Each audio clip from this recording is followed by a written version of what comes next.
Good afternoon from the 104.5 The Zone Studios. I'm Joe Hunk. Earlier today, the Titans made the luxurious Sneed deal final as he has signed a new one for 4 years, $76.4 million. 55 of that is going to be guaranteed, and he received a nice $20 million signing bonus. This deal makes him the sixth highest paid cornerback in the NFL, and he's going to be getting used to some rules as well as everybody else is, because the NFL has changed a few things as they approve more rules this afternoon. The big one being the fact that they will have a new kickoff style coming. It is going to be the format that the XFL has made popular. And get ready, because after you open up presents on Christmas Day, you will then get to sit down and watch 2 football games. By the way, Christmas in this year will be on Wednesday. For all your foundation repair and waterproofing needs, you need to visit USSTN.com. Breaking news at once on your home for the Vols, the flagship station for your Tennessee Titans, as well as home to 3HL. This is 104.5 The Zone.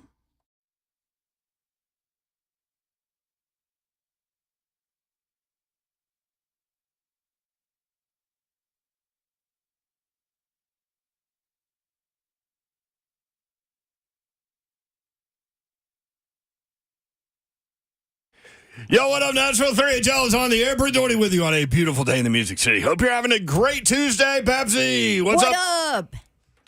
How's it going? Got to get in here quickly. We got a lot to get to today. A lot of NFL talk, a lot of college basketball talk, a lot of random things talk. Slay Dog's here in his bright orange Tennessee pullover.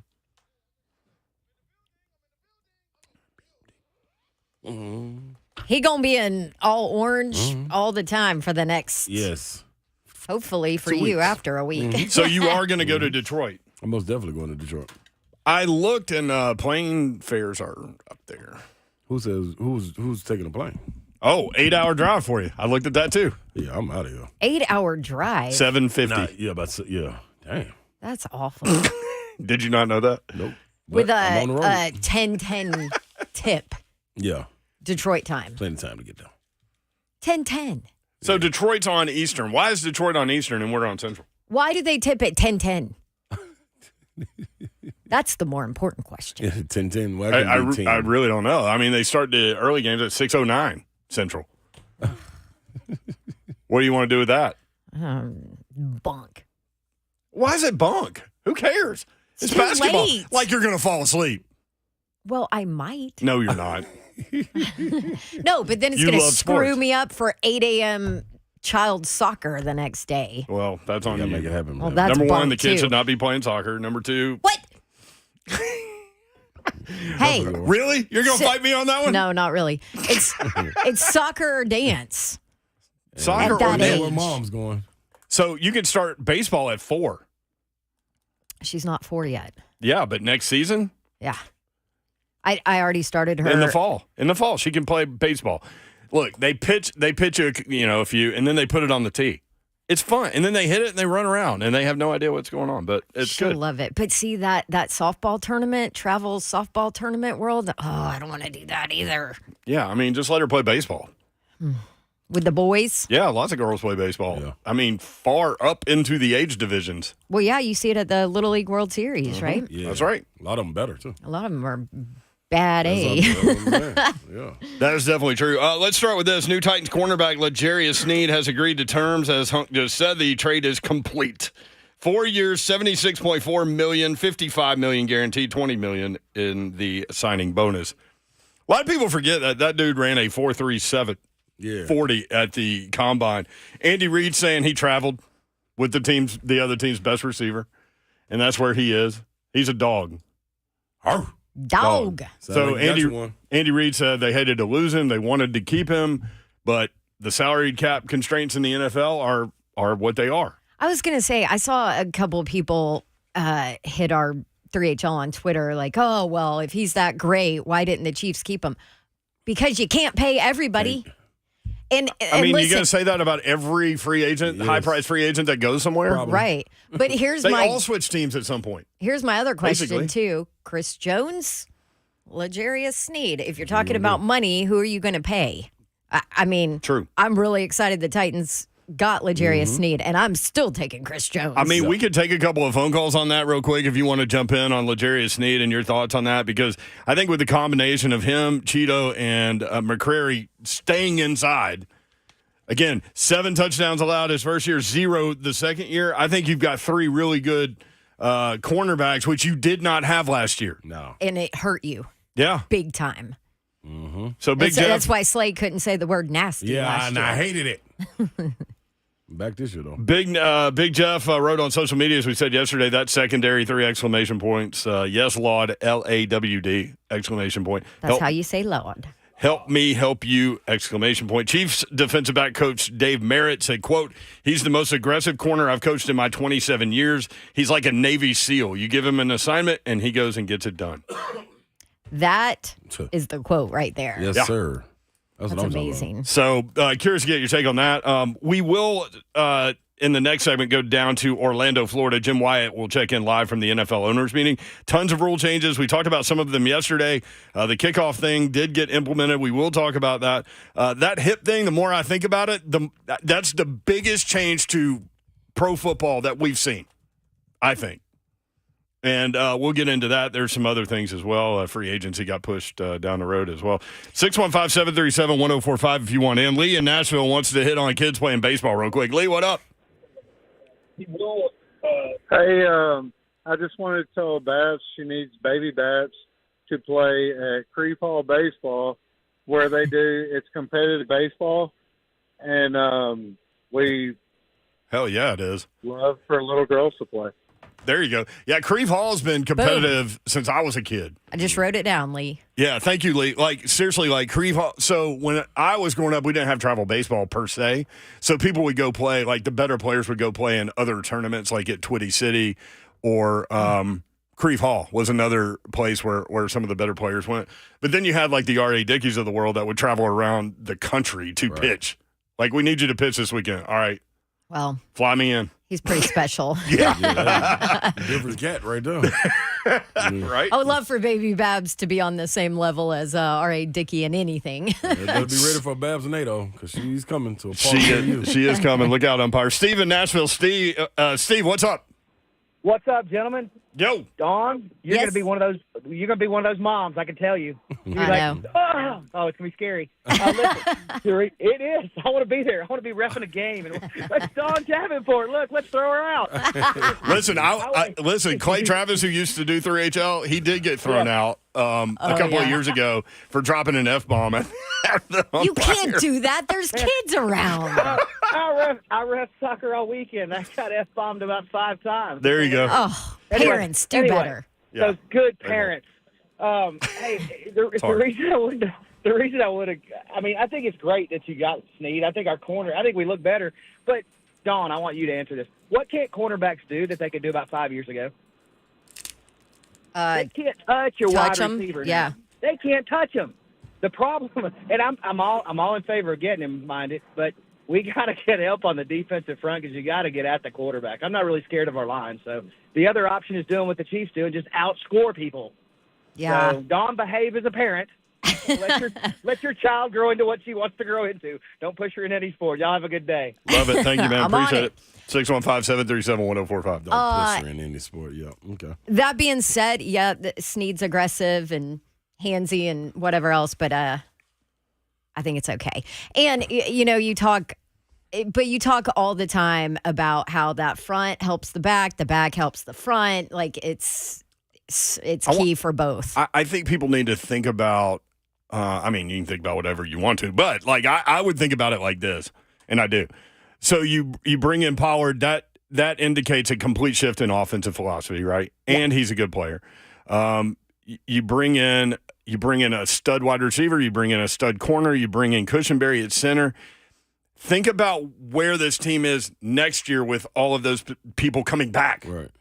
And you don't need to fill those roles. You know what I mean? That's With key. experience. And so to Dawn's point, and Slade made this point too, like think about this in the big picture term. Now, I know everybody wants to win now, and their goal will be to win now, but like this, we'll go through these season win totals that just came out. I got an email from betonline.ag today about that, and the Titans number is 5.5. Do you think they go over 5.5 wins? I personally do. I think that's I a do. very, very low number. I need And to I hurry up don't and think jump on it matters what the schedule is. I do. Right. Yeah, but 5, yeah. where will this be next year after this draft class, after another free agency class, after another draft class? And that's what Rand's building. Right. And that's what's fun, I think, from a fan perspective, to start again and watch it all grow. You know? Yeah. It's like you just replanted all the flowers in the garden or whatever, and now you get to watch them grow. Except for I hate gardens. I will never do that. But And then next year you get to what popped in my head. freshly mulch it, where all your beautiful flowers that come back again Yes. look even better because it's all freshly mulched. I will tell you something They'll that be I like mine love. and dad. I love to do yard work wise, and I will never do it again, probably. But is till the garden. Like my mom, when I was growing Till up, the garden. had gardens, and she still does. Like, I mean, she's crazy about it. She's a master gardener. She has like a certificate and everything. But I would till the garden, and just watching that dirt get torn up into new, where you can plant and grow, was really fun for me.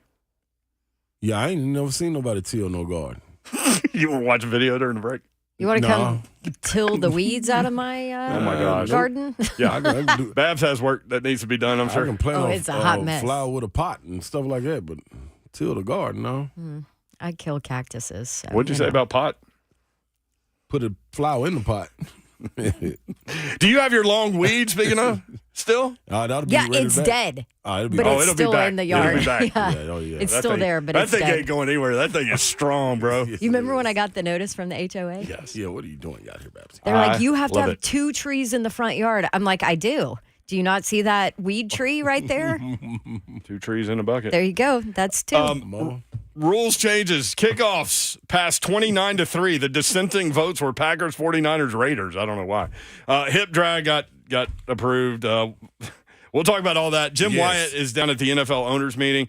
He's also visiting with people, head coaches of teams where Tennessee Titan new free agents came from. And so we can ask him, what did Mike McCarthy say about Pollard, and go from there. Jim Wyatt next, 3HL 104.5 The Zone.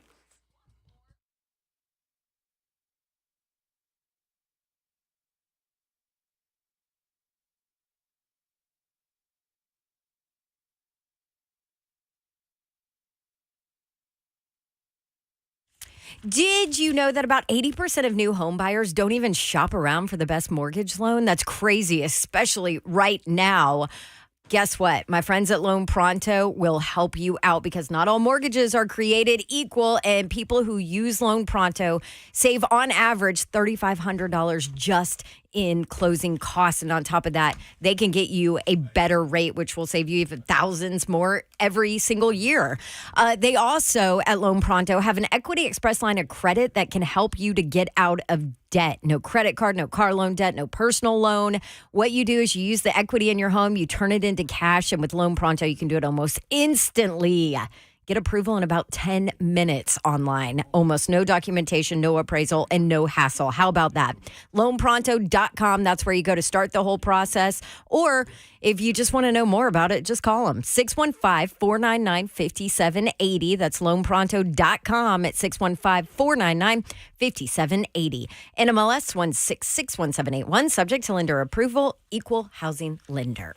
What's happening, good people? Let's stand on solid ground when this spring comes around. How would you do that? With Milliken Corp, that's how you would do it. MillikenCorp.com. You head over there, and they are going to take care of you. I promise you. Or just give them a call, 615-238-5909. When you give them that call, you know how companies usually is forever or weeks and weeks before getting a response, even if you don't get a response. Not with Milliken Corp. You give them a call, you speak to someone directly, and then an expert call returns your call within 24 hours. And expert people, typically your project can be started within a 4-week window. Now, when it comes to concrete, asphalt, grading, and drainage services, there's no one better, and they have a standard. If it's not met, then they tear it down and redo it. You may love it, but if they don't, they tear it down, start it again, and always stand by their work. That's the warranty. Not your fault you choose the wrong asphalt. Get to MillikenCorp.com. Gupton Dodge Chrysler Jeep Ram. That's where you need to get that next new vehicle. Whether you're looking for a car, truck, SUV, or Jeep, my guys at Gupton Dodge Chrysler Jeep Ram will be able to help you out. Daniel Gupton and his crew are there ready for you to come on in and let them know what you're looking for, whether you need something with less of a payment, better gas mileage, maybe you need something bigger. I don't know, but let them know. And then they'll point you in the right direction because here's the thing. There will be no pressure on you at all. They simply want you in the vehicle that's right for you. And that's what will happen when you head up to Gupton Dodge Chrysler Jeep Ram in Springfield, Tennessee. Just 30 minutes from downtown Nashville, 3450 Tom Austin Highway in Springfield, Tennessee. You can check them out online, GuptonMotors.com. All the dealership information is there. All of the inventory is there as well, GuptonMotors.com. So go take that test drive. Go inside. They will help make the numbers work, and it'll be that easy. Best vehicle buying experience you will have ever had at Gupton Dodge Chrysler Jeep Ram. Again, 3450 Tom Austin Highway in Springfield, Tennessee, just 30 minutes from downtown Nashville. Go get your new vehicle, Gupton Dodge Chrysler Jeep Ram.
Damn, Babsy. Y'all, Babsy's Just on the one same old today. Let me song. just go ahead and tell you. 615-737-1045, always a number. Preds with a big game tonight against Vegas. We talked about it yesterday. They've won. They haven't lost since the head coach went crazy in the postgame after the 9-2 loss. That was February 15th. They haven't lost in regulation since February 15th. That's 6 weeks ago. That was Valentine's Day. That was like $60 million ago for the Titans. That was Yeah, good another point, Woman's Hunk. Day. By the way, Titans still third in That's terms every of day, Slay. salary cap space. They play Vegas tonight. So Preds in a tie for fifth place. So good luck to them. 615-737-1045, always the number at the RHL 1045. Listen, y'all, you can watch the show live on YouTube, Facebook Live, and Twitch. Twitch, please. Thank you, Babs. Executive producer of 3HL is Joe Hunk. Sup. Thank you. See, so if he gonna beat me to the I'm in the building, then I'm gonna beat him to the sup. He read the kids today. I did. Did you mess up at all? Well, the good thing is the second book, which is the book with no pictures. There's a lot of words in that you can totally make up and just let them roll all on their own. So I was able to kind of wing that one. Why are little kids reading books with no pictures? Well, that's part of the gag of the book. Part of the game. No, Don knows they what I'm talking about gagging because me. I I'm think an adult. He I'm knows because during Hadley's book exchange at preschool, like we're talking 2.5-year-olds, right? She got that book, and I was like, now who the hell is going to give a 2-year-old a book with no pictures? Until I actually opened it, and I was like, oh, I get it. Okay. Yeah. No, okay. Yeah, I don't get it. me, I don't get it. I'll bring it in. Yeah, I'll don't, show you. don't bring it in. Listen, y'all are reasonably intelligent people that should be able to explain what this thing like is. what are we talking about? Like if there are no pictures. Basically, the rule of the book is if it's very written intelligent in people. the book, you have to say it, no matter how outlandish the words are Oh. inside the So book. they're like rhyming and crazy words. And, Okay. Yeah. And so it makes it really funny for the kids when the adults are reading it. Okay, I'm a kid. I still don't get it. Okay. I'll bring it in for you. Thank you. Let's talk to Can Jim you read Wyatt. it? Can you read it to me? Yes. On air. That would be great radio. No, we're totally doing that. Okay, good. Yeah, let's go down to Orlando. The NFL owners meeting's going on down there. Jim Wyatt is all over the contiguous United States these days. This trip sends him to Orlando. Jimmy, what's up? How are you? I'm doing great. Hope you guys doing well. Yeah, will you set the scene as to what the NFL owners meetings look like from a fan perspective? Like coaches, players, like former people, like who all is down there? Yeah, it's everybody across the league. Every coach is here, every GM is here, every owner is here, and they're all working in pretty tight quarters here at the Ritz and the JW Marriott here in Orlando. Wow. I guess a bunch of office space, kind of a convention center in between the two, and they start their mornings off early in meetings, and from competition committee meetings to other meetings that they have. You've got people on the business side. Vin Marino, who handles the Titans campus here, of course, Randy Carson and Chad Brinker are here. Ron Callahan's here. Dan Worley. A lot of people from every aspect of the organization here, and that's the way it is from organizations across the NFL. And it's a productive stretch, and one that really is wrapping up today. They did a good job in getting everything done. Had some rules passed, had some bylaws that were amended. Very productive standpoint. Very productive combination from my standpoint. Talking to Rand and talking to Brian Callahan and having DeAndre Hopkins down here, which was a little bit of a surprise. Yeah. And then Burton Hill talking to him today. So a lot of action here in Orlando. And now the next big event on the calendar is the NFL draft in Detroit. Let's do this, Jimmy. We can hear what you're saying, but I think we could probably get a better connection if we try again. So let's try to do that if you don't mind. All right. Okay, that's cool. All right, sounds good. Kind of sounded like he was in the coat closet. Yeah. So. Yep. Pick up when we got off. My mic turns off like ever so often. Like I have no idea why. I do sometimes. mine and forget. Oh, because I don't want to be drinking and chewing Biscoff cookies on the mic. Mm-hmm. Like I'm sitting at a coach's Meeting. yeah. I mean, they have these meetings and like everybody likes to go like talk with each other and network and all these things. So Perfect you end time. up with like current players, former coaches, all these people. Yeah, that are DeAndre weighing Hopkins was there. Yeah, he was talking about flag football. I know Like, he that was there, but why is he there? Just to hang to out? talk about flag football. Like, Yeah, he has a flag football league, and they're looking to expand. Oh. yeah. It's Which the NFL's becoming flag football anyway, so you know it's a good start on his there part. you go. Well, He's no, getting in it's early. big. It's important because with so much concern about safety, you know, the NFL and really college football too. All of these coaches and administrators are worried about kids not playing. Parents not allowing their kids to play. And so they want to make sure that they're taught the proper ways to tackle once they do it, and they get kids in early so that our game doesn't go away. Yeah, and listen, there are great programs before kids start playing school ball, but like we made that choice with our kids. Like you can play when you get to school. Yep. You know, Jimmy, you back? I'm back. Yes, you Yeah. guys are talking about Hopkins. Yeah, he was here, promoting flag football. He runs the flag football league in Arizona. Talked about wanting to bring it to Nashville and maybe Houston. The timing of it was a little bit funny because the NFL passed, as you guys mentioned, they banned the hip drop tackle, and then within about 30 minutes, Andre Hopkins was talking about flag football at the owners' meetings, and Ian Rappaport retweeted my tweet, and the comment, it's been viewed about 400,000 times, and most of the comments are making fun of the flag football aspect that he's talking about because people feel like the league obviously is making some changes to go overboard with player safety. I don't necessarily agree with that, because that is a very dangerous tackling technique. But then it furthers today when you talk about changing the rules for kickoff. So there are a lot of things the NFL is doing to protect players.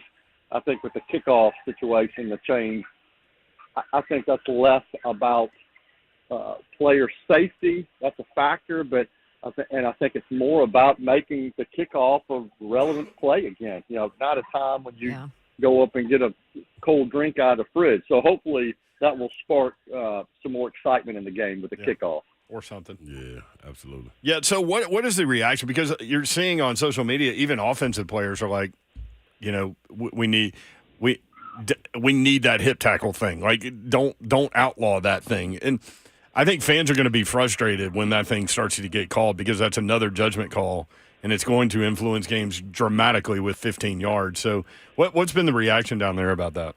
Yeah, I think certainly mixed opinions on that. I mean, it's you see a lot of controversy about horse collar tackles and when it should be called, when it shouldn't. You're going to have the same thing with this. I don't know how. I think most people are curious to see how much is going to be enforced. I think you're going to see situations where maybe it's not enforced in the game as much, but then during the course of the week, you'll have players getting fined for it, and I think the league is wanting to bring more awareness to it, and by issuing fines, maybe that'll help clean it up. But yeah, it's football's hard, and it's a sport with a lot of speed and instincts, and sometimes your instincts take over. You do something that you're not meaning to be dirty or illegal, but the way the rules are drawn up now, it crosses a line, and there's no question that you're going to have some very controversial flags on that subject this year. Jimmy, you put out some great content, man, on social media, dude, with the interviews and all of this. What was something as far as communicating with different coaches and things of that nature that you learned about some of these new acquisitions that the Titans have come up with? Yeah, I guess Rand. I started off on Sunday talking to Rand in depth about all 8 of the teams, free agent signings, and also about some of the ones that got away. And I thought he was really good just talking about the strengths, how those guys fit in, what they're going to bring to the team. He was very honest and open about how things didn't go perfect. They missed out on some guys they targeted, including Danico Autry, Aziz Al-Shair. I mean, he made no bones that they wanted to bring those guys back. But, when those guys left for contracts that they felt like were put themselves in a better position for their families, one thing he talked about is the team pivoting and using that money on someone else, and that someone else is Calvin Ridley. The Titans had a pro day visit to Georgia scheduled for that day, and with everything happening so fast and furious, they canceled it. Rand said they didn't want to be caught in the air when something could something could go down. So they sped up the Ridley talks, got him under contract, and that's just kind of how that way this free agency period has gone. And obviously, one more, L'Jarius Sneed. Team hasn't announced it yet because there's still some particulars you got to sort through before it becomes official. But that's another situation where they were patient throughout the process, working the contract and working the player acquisition, and the patience paid off. So that was, ran very informative in conversation with him. And then listen to Brian Callahan yesterday at the coach's breakfast, kind of going through, his plan and his vision moving forward.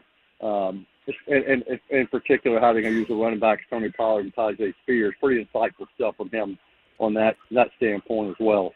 Do you feel like this staff and Rand specifically too is more open than maybe more open and honest and giving of information than we're used to? Yeah, I do. Yeah, and it's funny because I think it's Kevin Clark maybe from The Ringer. I did a sit down with Brian Callahan down here and tweeted out a video. He was just talking about how the team might use Ridley, and he said kind of similar to how the Bengals used Jamar Chase, and was pretty good in kind of laying that out. And I happened to notice one of the comments underneath it was, last night it's refreshing to see someone who's not afraid about giving a competitive advantage and trying to disguise what they're saying or overcomplicate things. And so I think that's one example of how things will be different with Brian Callahan. He is honest, and to kind of further that point, I was talking to somebody yesterday down here that was talking about Callahan and their dealings with him in the past, and said he's so good in interviews. He tells them probably more than he should. And this particular writer, the national writer, said that a lot of times he won't use the stuff that he tells them because he doesn't want it to create a stir and have them gun shy when he talks to him moving forward. So he kind of keeps some stuff to himself to protect Brian because he's so honest and forthcoming. That might change. He gets burned one. So Vrabel was never really accused of doing that too much. Oh, no, no, at all. You'll get it when the injury report comes out. Oh, yeah. Jimmy Wyatt, TennesseeTitans.com, down at the owners' meetings at the NFL. So what are some of the other things? I saw on social media, having dove in, moving the free agency window back. And of course, we're talking about this new kickoff thing that they got from the XFL. What else are they talking about? I mean, 2 Christmas Day games is one thing that came out of here that not too many people will be fired up about when the season rolls along. I mean, it's great for people watching at home, but when you're talking about 2 games and 4 teams being impacted and playing a game in December on a Wednesday and what that does to your schedule before and after, that's tough. I sure hope Titans don't go to Buffalo in December on Christmas Day. That wouldn't be great. So that was big. I guess Peacock is going to have the season opener in Brazil. Amazon's going to have a playoff game this year.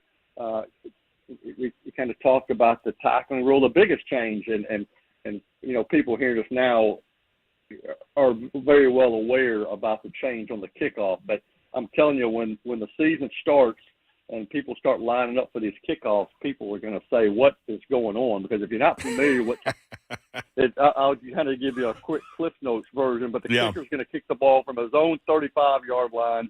10 of his teammates are going to line up on the other team's 40-yard line. The receiving team is going to have 9 or 10 blockers on their own 35. And if the kick lands, between the 20-yard line and the goal line, the kick must land in between the 20-yard line and the goal line. A kick that either goes out of bounds or short will be rewarded to the 40-yard line. A kick that goes into the end zone for a touchback will be put at the 30-yard line. So it's going to promote returns, and it's going to look like, another league when they start doing this, and it's going to take some getting used to. Yeah, and if you pull up some of the highlights from, the XFL, I think everybody's going to like it. And it's going to be interesting. I think so, too. Yeah. Strategy-wise and from a roster standpoint, what you do, right? Because, strategy-wise, if you get a touchback caught in the end zone and it's a touchback, you get the ball at the 35-yard line. So everybody's going to try to stay away from that, right? Like, so it's going to be interesting to see how this is handled. Yeah, I think they adjusted. I think the proposal was maybe the 35. I think they bumped it to the 30. Oh, okay. But yeah, it is going to be. It's going to be a big adjustment, and I think the value of a returner is going to change. I mean, and guys, you put a speedster back there, he's going to have much greater chance to change the game because he's going to be fielding the ball a lot more. At least you figure he will be fielding the ball a lot more. Great stuff. Great insight down there. And particularly enjoy your questions with new Titans free agents, former head coaches about them. And that's really interesting stuff. At J. Wyatt Sports, TennesseeTitans.com. Thank you, Jimmy. Thanks, Jimmy. Okay, appreciate it. Y'all have a good rest of the week.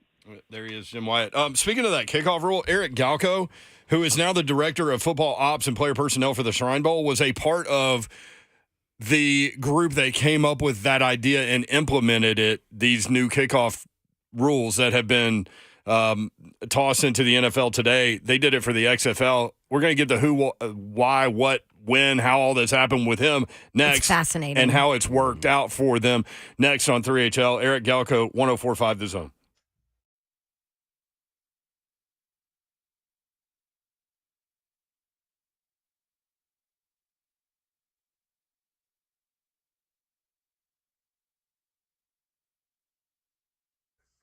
All right, fellas, listen up, man. Let's go get our, T-levels tested right now. Well, not right now, but go on and set it up, man. Get on over to Low T Center and get into it, and I promise you, you will not regret it. Low T Center is only $25 to get your T-levels tested with results back in 25 minutes. Make your health and quality of life a priority. Go to lowtcenter.com to book your appointment online today. That's lowtcenter.com. Low T Center, reinventing men's healthcare.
I want to tell you about my friends at Brentwood Jewelry. You have many gifting responsibilities throughout the course of the year. They've got a great watch selection, so you can check out Brentwood Jewelry online, brentwoodjewelry.com. New hours in 2024. They are back open up on Mondays. They are open Monday through Friday from 9 until 6, Saturdays from 9 until 4, and always a click away at brentwoodjewelry.com. Maybe you're thinking about that proposal. Brentwood Jewelry here to help you pop the question. Let them help you take the stress out of selecting the perfect engagement ring. They can help you find a beautiful ring in your ideal budget. Browse their incredible selection selection of one-of-a-kind rings or talk with their custom design specialist to create a stunning ring as remarkable as your loved one. Customized pieces, they can do that for you as well. I know it's tough to hand over that special piece, but you're not wearing it for a reason, right? So let them create something that is beautiful and you can wear and is a customized piece for you. They can transform and create personalized pieces that are as unique as the person who left you that keepsake. That is a specialty for them. 7012 Church Street in the heart of Brentwood, just off Franklin Road. Exceptional style, exceptional deals every day for more than 50 years. Visit BrentwoodJewelry.com.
HL 1045, The Zone. Brent Doherty, Don Davenport, and Ron Slay. The executive producer of 3HL is Joe Hunk. Sup? He beat you to it. Ha! Honk! New kickoff rules implemented today into the NFL. Kicker will be at the 35. His teammates will be at the opposition's 40. The receiving team will line up at the 35-yard line. There are all kinds of different things that are encouraging kickoff returns, which used to be one of the more exciting plays in football, was completely taken out of everything as, 20%, 22% last year were returned, 5% of onside kicks were converted, and they stole the idea from the XFL. And it's funny because, like, we all watch the XFL and we're like, damn, that rule would look good in the NFL. Right. And Man, I sure wish they would have the transparency with the officials like they had in the XFL. Yeah, so Eric Galko joins us now, Director of Football Ops and Player Personnel for the Shrine Bowl, but was a part of the team that came up with this idea. Eric, hey, thanks for joining us, man. Really appreciate it. Absolutely, guys. So what were you guys thinking in terms of the kickoff? Obviously, you were trying to make those plays more exciting. What kind of went into, like, the origin of where that idea came from? Yeah, really our team was kind of tasked with making a 3-hour football game or less and having every play matter. So from the punt to kickoff to getting rid of extra points, making it go for 1, 2, or 3, really every play had to matter. And the kickoff was by far the most challenging. And using a lot of talking to other special teams coaches, younger people, high school teams who are really creative in their offensive game plans as well as in kickoff, kind of led to this idea of like, hey, what if we kind of neutralize the point of contact and make this more of a, hey, let's skip the step where everyone's right on the field or building a wedge and creating a isolated, hey, let's engage at this point, not high impact, low impact, and let the returns make some plays too. So it came from a lot of testing, a lot of market research, and I think we're really proud of the idea that we came up with, and the NFL is using this concept, the XFL kickoff, without ever testing it. They tested every rule they've ever put in place for the last 40, 50 years. They are using this straight off of XFL film. And it's a credit to our team back at the XFL in creating it. Yeah, I forgot to point that out. Like the teams on the 40 and the 35 can't move until the ball is touched or hits the ground, and I think that's going to be very exciting. And I think people that watch football that don't pay attention in the offseason will look at that and be like, "What in the world is going on?" Right, Babsy? Oh yeah. Well, and you guys, you mentioned like they're implementing it without testing, but it's because you guys pretty much did all of the testing for them. And I know you guys had tested it, and before you even put it in a live game in the XFL for at least 2 years. What was kind of the pushback during that whole process?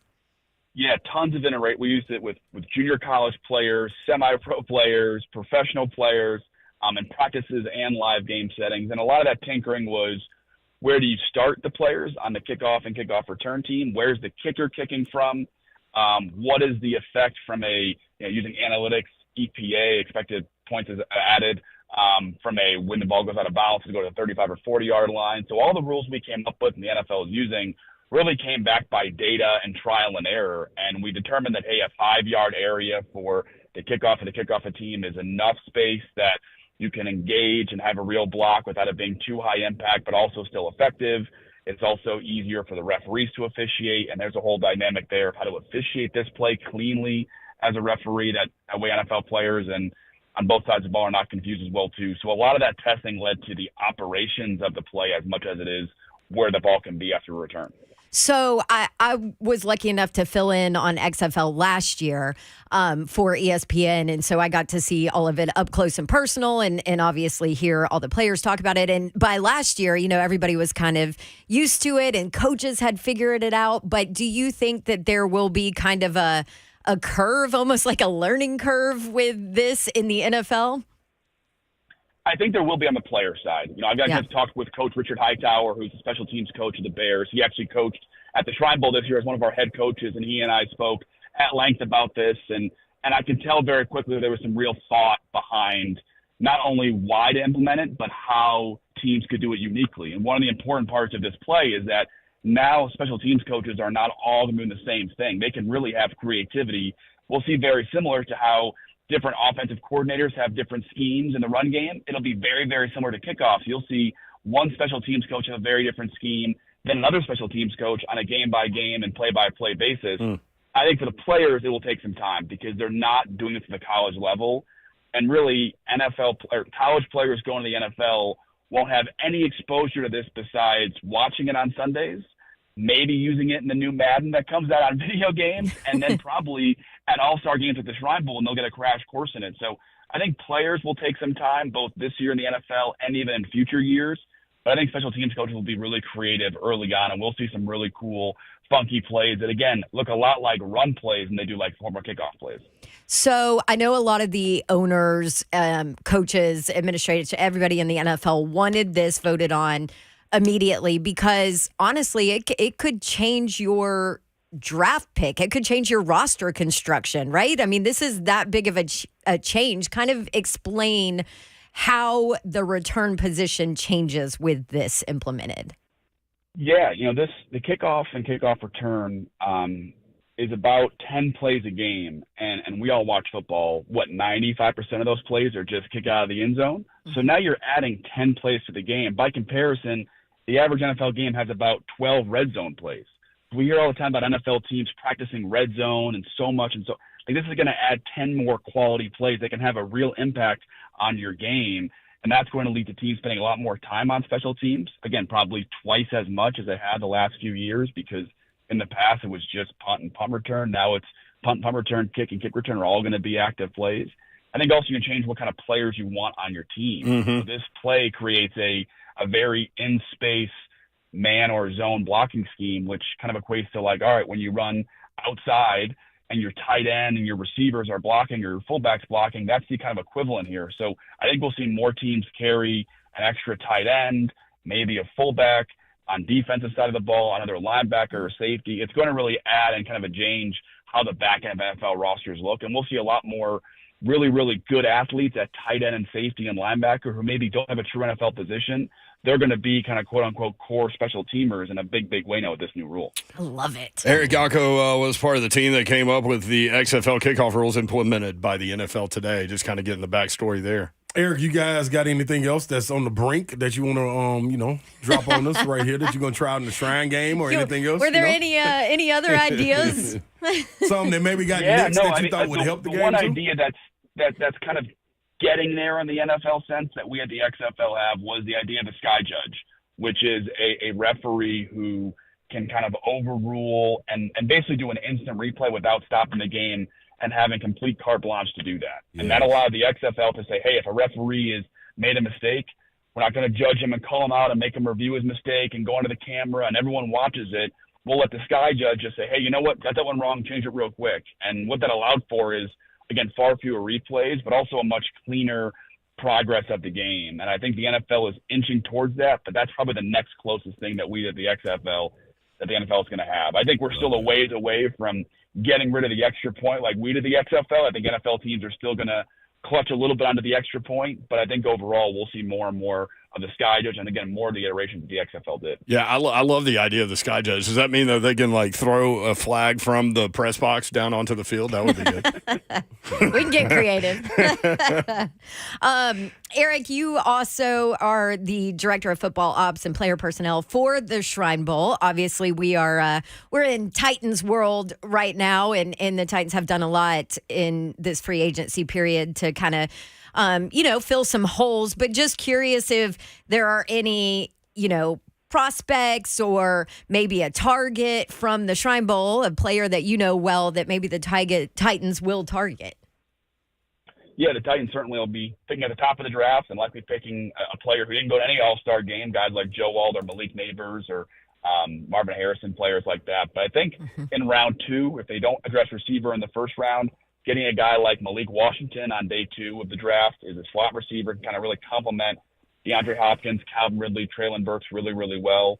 He could be a returner, be a slot receiver. He jumps out. Edrin Cooper, the linebacker, Texas A&M. Yeah. The Titans spend real time with at the East-West Shrine Bowl to interview him. A linebacker with a lot of versatility, a lot of high upside, a position that maybe that Titans defense wants to address. Those are the two guys that jumped out. But give the Titans and GM Rand Carthon a lot of credit. They filled a lot of needs in free agency. And now they can kind of use the draft, maybe after getting that franchise left tackle in the first round, can really kind of play the best player available throughout the draft. Love it. Eric, great stuff, man. Really appreciate the backstory with this new kickoff plan for the NFL. Thank you very much, man. Yeah, good job. Absolutely. Thank you, guys. All right, Eric Galko, Director of Football Ops, Player Personnel for the Shrine Bowl. Again, part of the crew that came up with the idea for the XFL with these kickoff rules that were implemented today by Really the interesting. NFL. Really it's going to be fascinating to watch, especially his part about how it's going to change how you focus on special teams. Another really interesting thing coming out today, there will be NFL Christmas Day games. That's not the interesting part. The interesting part is that those games will take place on Wednesday. So we'll talk about that, and because how is that going to work? We'll talk about it. Also, DeAndre Hopkins talking with Jamar Chase and T. Higgins. What was that conversation like? We'll tell you next. 3HL 1045 The Zone. There you go.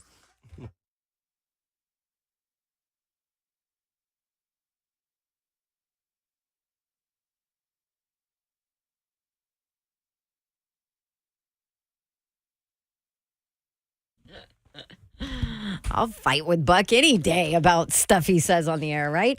Okay, I'll tell you what I won't fight about. My new outdoor lighting from Outdoor Lighting Perspectives of Nashville. I got home super late last night, and luckily, I felt safer because my driveway was completely lit up because I had Outdoor Lighting Perspectives of Nashville come out, and they did landscape lighting in our backyard.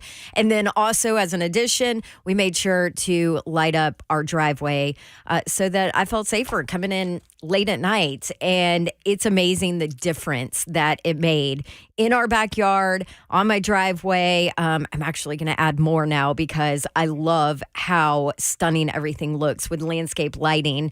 And here's the deal with Outdoor Lighting Perspectives of Nashville. They've been around for over 38 years, a family business since 1986, and they can do anything. They even offer a free nighttime design demonstration to show exactly how Outdoor Lighting Perspectives can beautify and enhance your home and your landscape. And right now, I love this. Outdoor Lighting Perspectives has a team called Light the Way for raising money for the Rally Foundation for Childhood Cancer Research. In the next couple of weeks, all customers that go ahead and purchase a lighting install up until April 18th, Outdoor Lighting Perspectives will give a $100 donation to Rally Foundation for Childhood Cancer Research in that customer's name. Very cool. Call them. They're awesome. OutdoorLights.com/Nashville. Outdoor Lighting Perspectives of Nashville. What up, people? KellumStemCellInstitute.com is who you should reach out to. Get your consultation set up today at 615-850-4415. Now, when it comes to KellumStemCellInstitute.com and understanding exactly what they do, well, it's your body working for you, and it's your cells that's the most important part because it's your solution. Now, you ask, am I going in to be the guinea pig for this? No, not at all. This works because I did it. I'm your guinea pig, people. I already went in and got it done, and so did other people as well, and they have their own testimonies. You could have yours. Mine was, playing after all these years, knee problems with inflammation, flaring up. Just to walk around, I would, if I knew I was going to be active and walking for a long day, I would pop to a leaf just to make sure that the inflammation doesn't flare up. Not having to do that anymore. Plane rides, none of that is a problem. Sleeping on my right side with my shoulder, none of that is a problem anymore. You go in and talk to Dr. Kellum during your consultation and get any questions answered. All you got to do is hit him up, 615-850-4415, KellumStemCellInstitute.com.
Good afternoon from the 104.5 The Zone Studios. I'm Joe Ahanga. L'Jarius Sneed is officially a Titan and has himself a nice new deal. 4 years, $76.4 million are the numbers. 55 of that is going to be guaranteed money, and he got $20 million of that as part of a signing bonus. This makes him the sixth highest paid cornerback in the NFL. The NFL themselves have made some rule changes today as they approve some new things, like the fact that the kickoff is going to be changed to the rule in the way that the XFL has been doing it. Also, Christmas Day, which will be on a Wednesday in 2024, will have 2 NFL football games. And you also now have a new trade deadline. Instead of it happening on week 8, it will now happen 1 week later on week 9. For all your foundation repair waterproofing needs, you need to visit USSTN.com.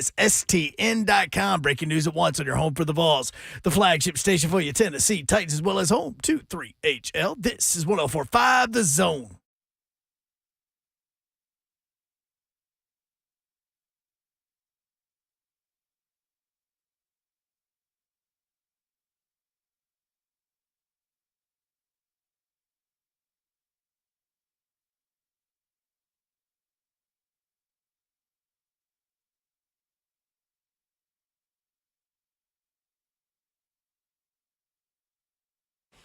Sorry, we're having a conversation. 3HL 104.5 The Zone, Brent Doherty, and there she is. She's Dawn Davenport. Hey, What up, Babs? let's go. Happy Tuesday to you. It is a beautiful day now. It was It is. not earlier. Dude, how about that win last night? Woo, baby. That bad boy put me right on to sleep. I needed that. I loved it. That and a little thunder rolling. I mean, the lightning was striking, that's for sure. And the lightning strikes. Yeah, I had 4 dogs in my bed with a toddler. Oh, my gosh. I know. Golly. Mr. Babs was like, this is my hell. Yeah, like, God, that's a zoo, Babsy. 4 dogs? I don't understand They're the whole not 4 little dog dogs thing. either. They're not little dogs. And they fight to save them. Like, those dogs try to leave and try to give them, like, healthier numbers. It's true. By the way, Gosh. can I just go ahead and give a shout out to Big Boy Patton? Yes, who is walking again and running. Hey. I mean, he's still got like a little, gimp. little gimp, but Can't keep him down. he is very happy. So to the wonderful listener who called and Yeah, I told me forgot I that guy. should have killed him. So did. Well, I mean, you'd have had 3 now. Like, so, like, what do you do? Play zone defense on this? Yes, that is exactly it. Well, we have 2 of them that are behaved And then 2 and 2 of them that are not. Does Hadley not like any of the 4? Yeah, there's only one she doesn't like. And she stays away from him? Yeah, or she'll like yell at him. Palmer, no. He's the one on anxiety medicine. He's kind of a lot. Yeah. Give me the anxiety dog during the middle of a I thunderstorm. love this. Yeah. I love this. Disaster. Up that medication. Let's give him some Benadryl. I'll Let him say lay this, down. she has been so sweet with Big Boy during his recovery. She wants to feed him and give him treats and go love on him. And he's not like a lovey dog, but he'll like give her nose. Yeah. Like he noses her. That's his kiss. He's not a kisser. So yeah. It's really sweet. I was trying to figure out a way to lead into introducing Joe Hunk, but you went down the kisser route. So Sorry, I went down the emotional, oh, how sweet route, and that is not a way to introduce Joe Hunk. No, nowhere close. Well, anxiety. Well, that's true. Yeah. That's one of my mini meds. Well, that was a hell of a day when y'all both forgot your medication. Yeah. I just sat here and stared at the computer the whole time.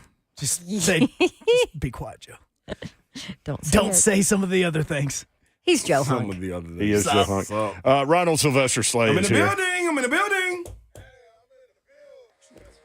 building. Slide Slay. I ain't got no roof. Time for the show. Can watch the show live, YouTube, Facebook Live, and Twitch. Twitch, please. The F&M Bank chat is open. Kevin says, this is my first time seeing Brent and Dawn. They look nothing like I imagined from listening on the radio. Well, already. Not a What bad did thing. you imagine I looked like? Imagine Dragons. Based on the attitude. Not a bad thing, he wrote. Shut it, Hunk. Told you, not a good way to introduce me. Man, when you get that sinister laugh going, that's something. Sue Ann says, Dawn, you are a genius. Agree in all caps. Oh, I don't know. Who said that? I don't know. Did somebody say you were a genius? No, that's never been I said. did say earlier that y'all were reasonably intelligent people, which I meant to say that you were very intelligent people. Reasonably. I'll take reasonably. Hey. Hey. So we'll slay. Oh, yeah. Nah, man, I was thinking out loud. Hey. Sorry. Hey. No, I was giving a shout out in my mind, and it came out to Emmett. Emmett said Ron gave, I didn't get to tell y'all yesterday, gave the Vols a mean pep rally speech Friday for Rocky Top. And I did. Did you talk to the team? Or the pep rally? Yeah, the pep rally. That's needed. The student, the fans. But the team, the fans, most definitely. Gotcha. That's what I'll speak about. I was going to say, you're going to talk to the team while you're fried? Hey, man. Yeah. Hell yeah, I will. I most definitely will. You won't even think twice about that. At all. Yes, I'm hurried up and running now. The pep rally for the fans though, that was some of my good work, man. That was some of your good work. Yeah. Did you keep it clean? Nah, yeah, till I got to the end. Then I said butt, and then I said ass. Were there kids there? Yeah.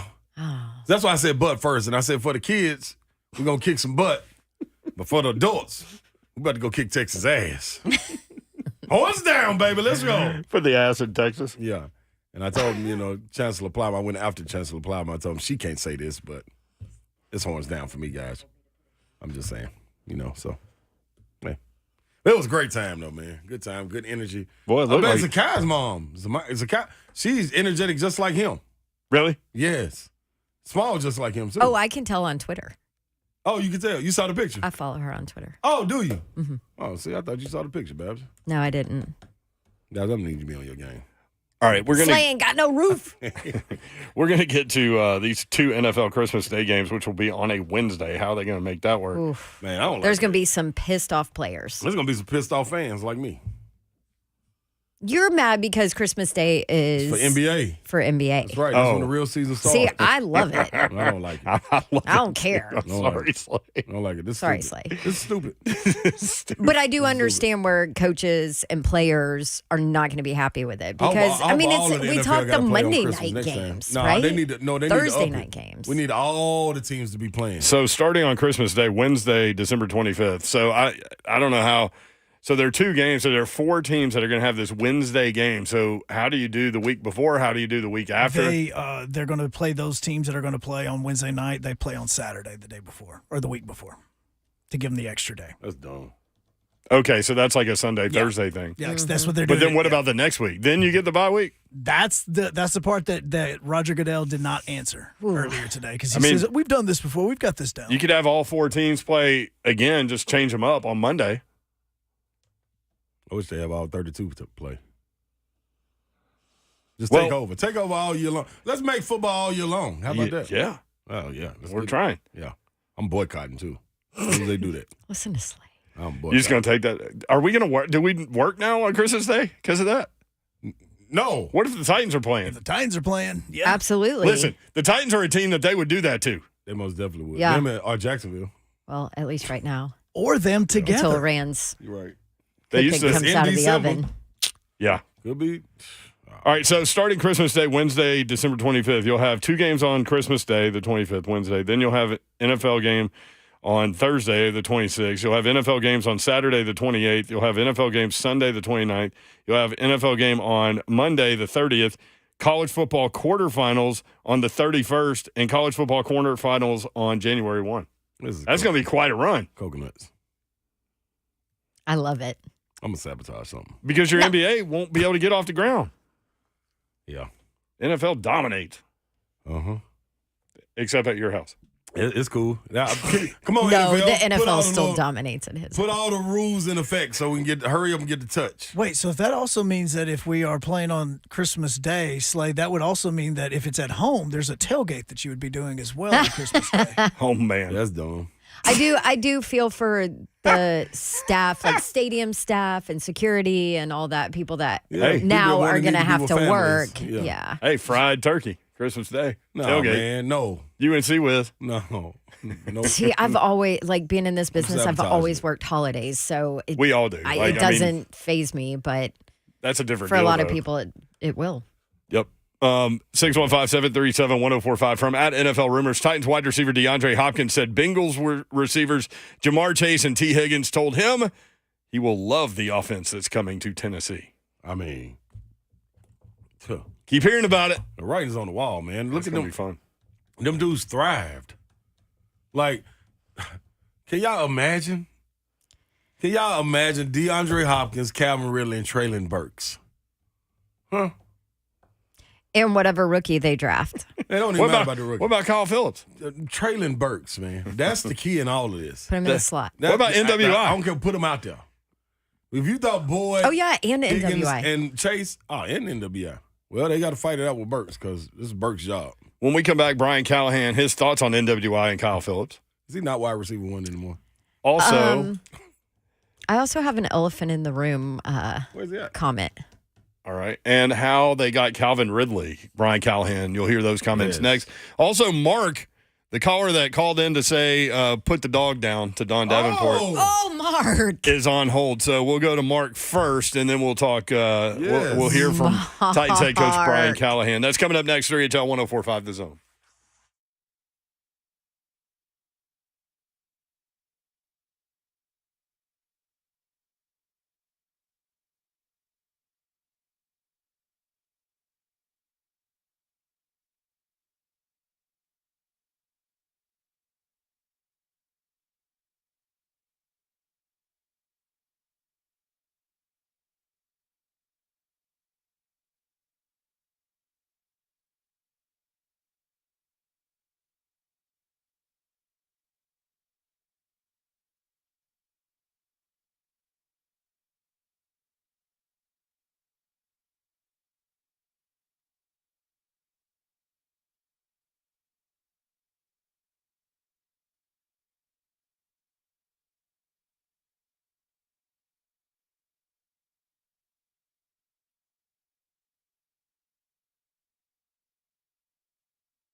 Have you tried everything but hair loss is still something that you're dealing with? Both men and women are affected by hair loss, which is why you need to call our friends at HPI Hair Partners, HPIHairPartners.com. And I am one of those women who started to lose her hair after I had a baby and then after I got COVID, and it just would not stop. Yeah, I didn't really notice, and then we went in. And here's the thing: is I know with women, but also with dudes. Like I think a lot of dudes don't even want to think about it. Like you look in the mirror, you don't want to think about thinning hair. It's not a big deal. It happens to most people. So you go in, you get your consultation. I went with your husband, Travis. It was like 45 minutes. It was nothing, man. They had like this magnified camera that kind of looked at everything that was going on. You've got follicles up there that they say just need to be loved on. So they're really good, and it's really interesting and cool process. So I went for my consultation, and it was fascinating because they looked at my follicles in the front, and that is where you could see where all my hair loss was. So we now have a plan in place to be able to get my front of my head back to where the rest of my head is when it comes to hair regrowth and all that. And I'm telling you, these people are the best. And all you have to do is get that consultation. Go in and let them tell you what's going on. And that's all you need to do right now. Yes. Experience the power of hair science for yourself. Get started today. They're over there in Maryland Farms, HPIHairPartners.com, or call them 615-662-8722. You will be so glad you did. All right, fellas, listen up, man. Let's go get our T-levels tested right now. Well, not right now, but go on and set it up, man. Get on over to Low T Center and get into it, and I promise you, you will not regret it. Low T Center is only $25 to get your T-levels tested with results back in 25 minutes. Make your health and quality of life a priority. Go to lowtcenter.com to book your appointment online today. That's lowtcenter.com. Low T Center, reinventing men's healthcare.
3HL 104.5, The Zone. Brett Doherty, Don Davenport, and Ron Slay. Look at that beautiful day.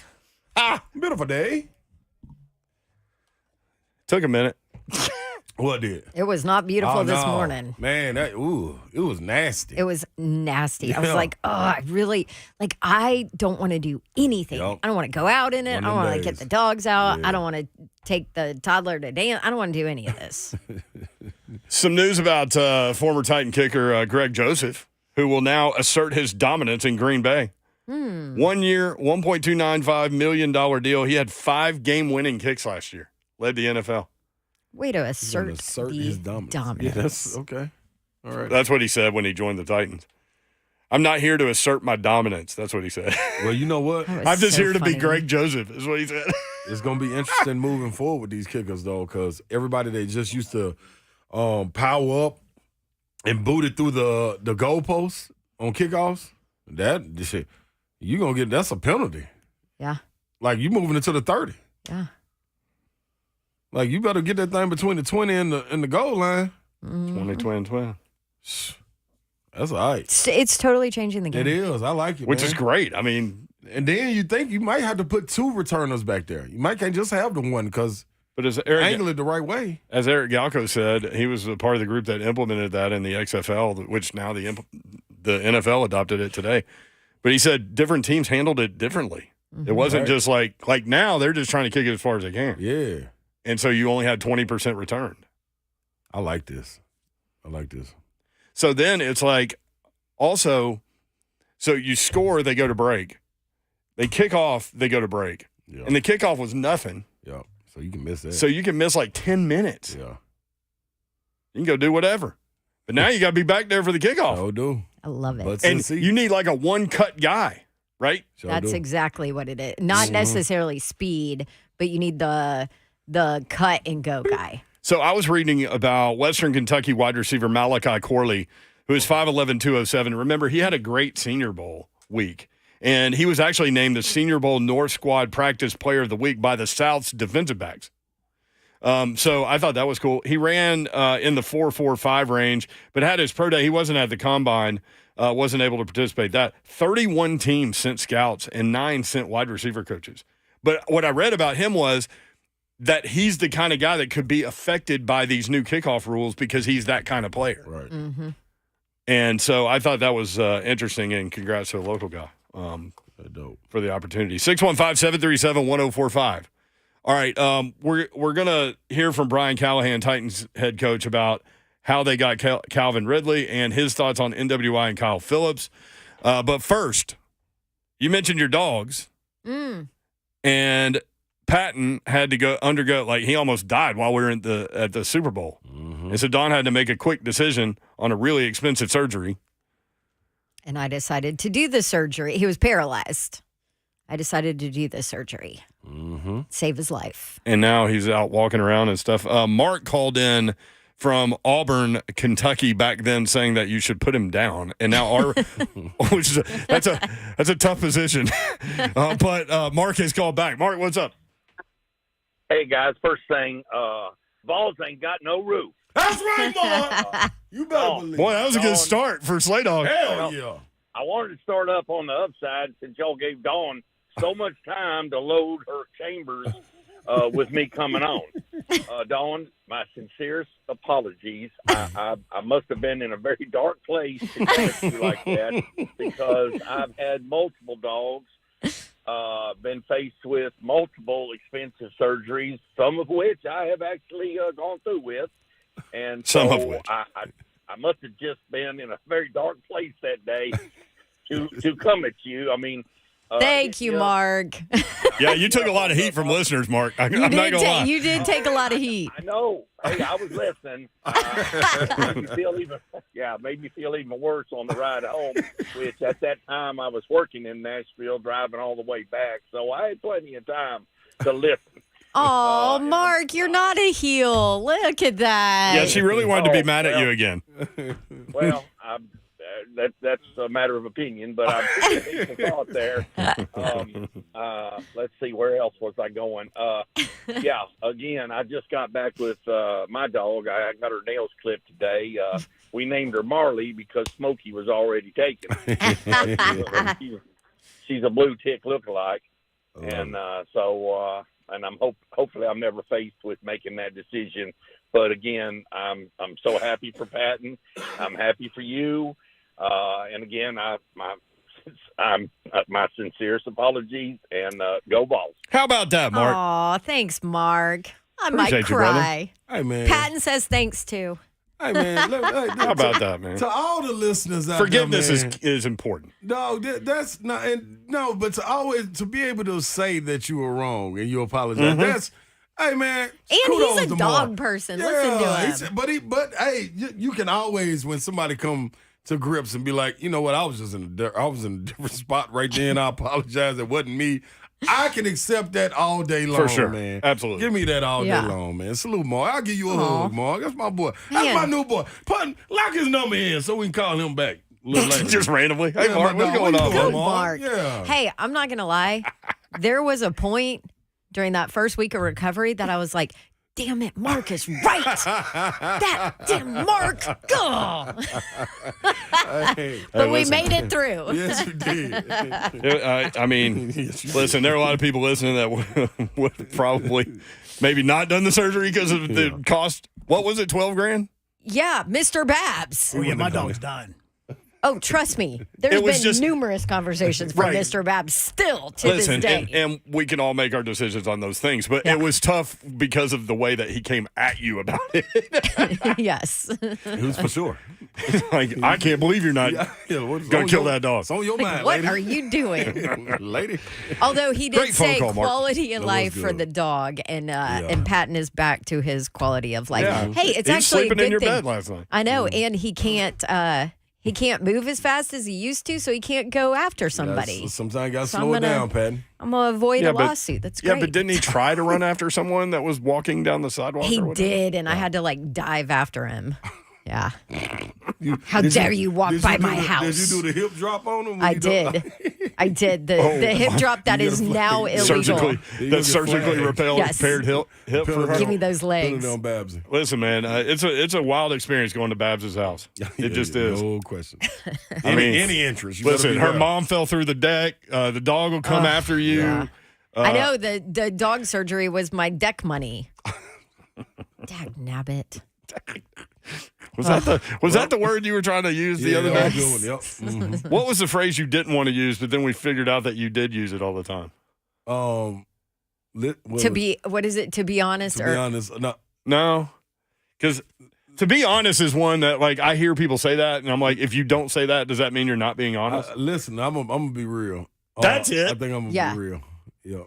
That's it. Yep. I think it's I'm gonna be real. Because that was your like pet peeve phrase that people say, Uh-huh. and then Don goes, "You say that Yeah, all so the do. time." all the time. I'm gonna be real. You yeah. haven't said it since. I haven't. It's been a making conscious point. Yep. effort. I'm making a So point. people every once the reason why I bring that up is people every once in a while in the chat mention that you haven't said that anymore. really? Yeah. Have not. I'm gonna bring it back, y'all, when football season. Bring it back. Yeah, for now it's gonna on, lie. it's on probation. Ain't I ain't gonna gonna lie. lie. I ain't gonna lie either. That's it. By the way, so I mentioned Greg Joseph asserting his dominance in Green Bay. This is what he said when he joined the Titans. It's so funny to me. I'm just here to be me. You know, I'm coming in here. I'm an outgoing guy. Introduce myself, learning everything I can so far from, Bo and Brett. And, I'm not here to, assert my dominance or anything. I'm just here to be Greg Joseph. It was so funny. Whether it's funny or not, like it hit me. Like some things just hit Oh people. no, that was funny. But man, we went off on that, and the backstory is that Greg Joseph was staying with Brett Kern. So they got in Brett Kern's truck after practice while we were going nuts about that. And Greg Joseph looked at Brett, was like, "Who are these? What is going on?" What is it about? And he's like, "Do you know them?" And Brett's like, "Yeah." Just going nuts. Coconuts. I'm not here to assert my dominance. I'm just here to be Greg Joseph. That was so funny. I mean, Listen. he knows who he is. That should go on his tombstone. Asserted dominance. What is it with Cookers leaving here and being good? Good everywhere else. Yeah. In Super Bowls, everywhere. There's a bunch of them. Part of it. Well, I mean, they got their 39-year-old kicker back. Yes. He's going to turn 40 during the season. Let's go, Nick Folk.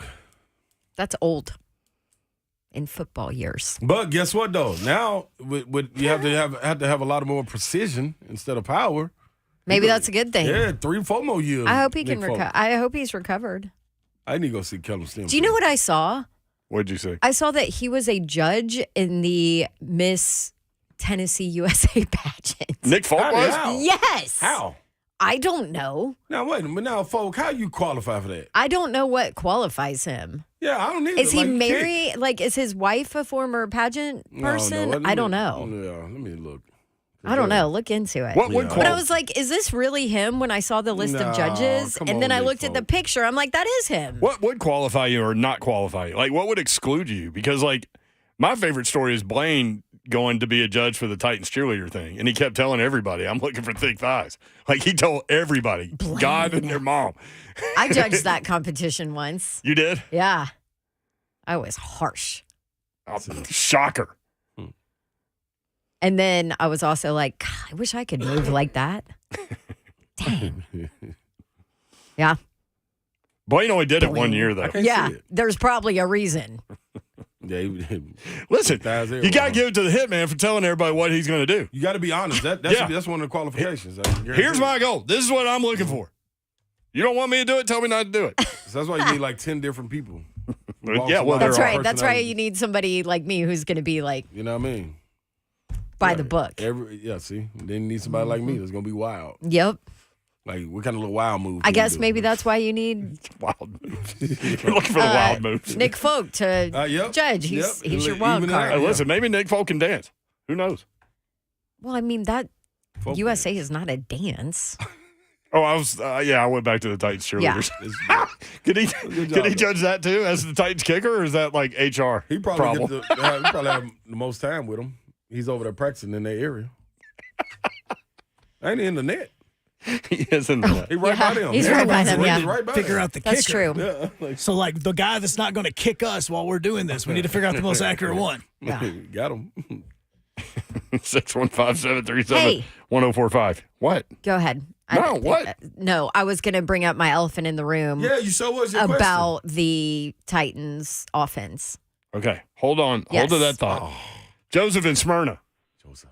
Joseph, what up? Guys, hey guys, I just want to touch on this new kickoff rules Yeah. from a betting standpoint.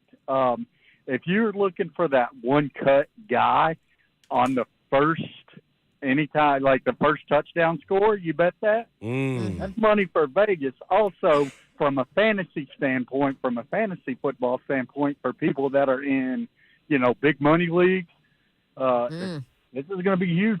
It's going to be huge. I'm That's excited. a great point. Can you imagine Devin Hester with these rules? No, it's cheap. Ooh. They wouldn't be able to do it to him or Deion Sanders? the human joystick. Oh, I like that you're doing the no, joystick. I know exactly who you're talking Kansas about. City Why Chiefs, are we 82. Hall? Why are we blanking? Dante Hall? No, it wasn't Dante Hall, was it? Golly, what's his darn name? That's crazy. He was cold too, though. Hunk? He's on the phone. Oh. Yep. But I do want to know your what's your Elephant in the room? Yeah. I'm gonna look up the human joystick. So all of these moves, right? Shoring up offense, shoring up the wide receivers room. You've got Pollard in there now. We know you have Spears. I think Chig's going to be a great. Dante Hall. I knew it. It is Dante Hall. I think Chig's going to be solid at tight end. You have all this. You addressed your center position. You have Skoronski. You're going to address more of that offensive line in the draft, like all of this. What if Will Levis isn't the guy? Here you go. What if he's not? listen, What if he's not? I think You're that's a fair screwed. question.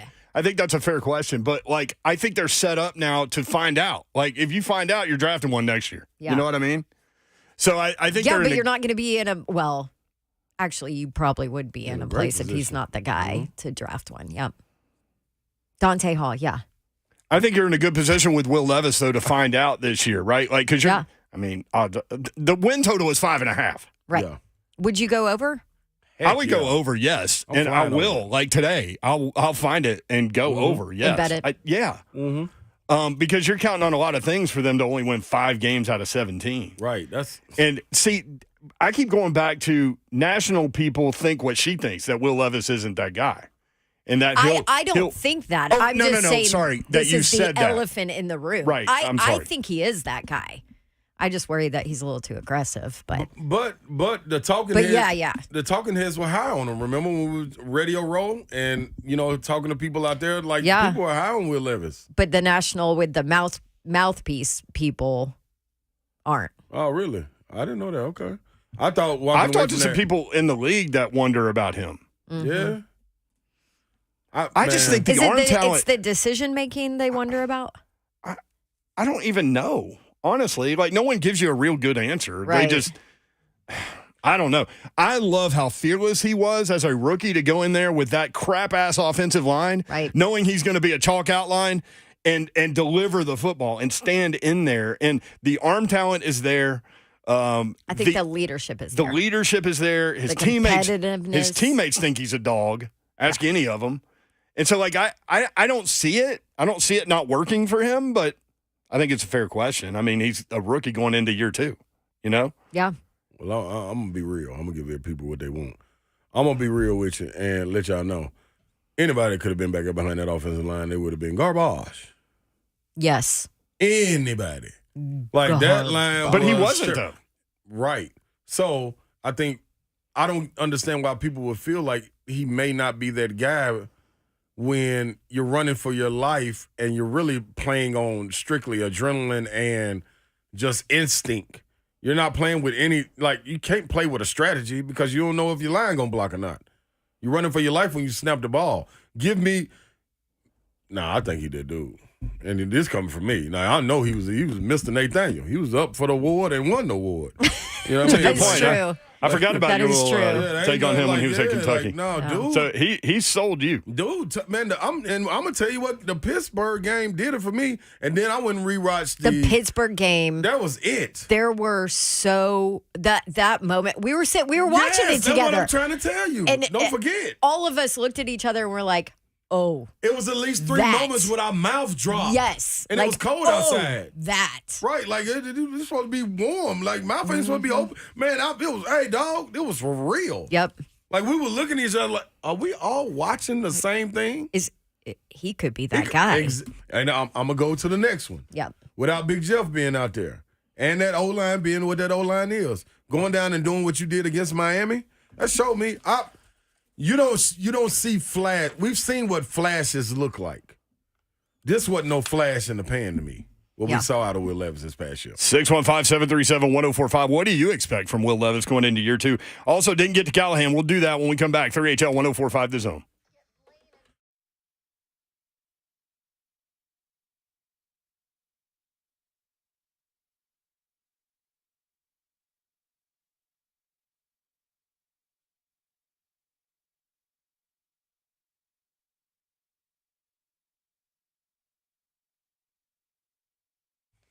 What up? What's happening, good people? Now, you knew the thunderstorms were going to come because it's that time of the year. They came last night, Babsy. The neighborhood next to me lost power. Did it? Yep.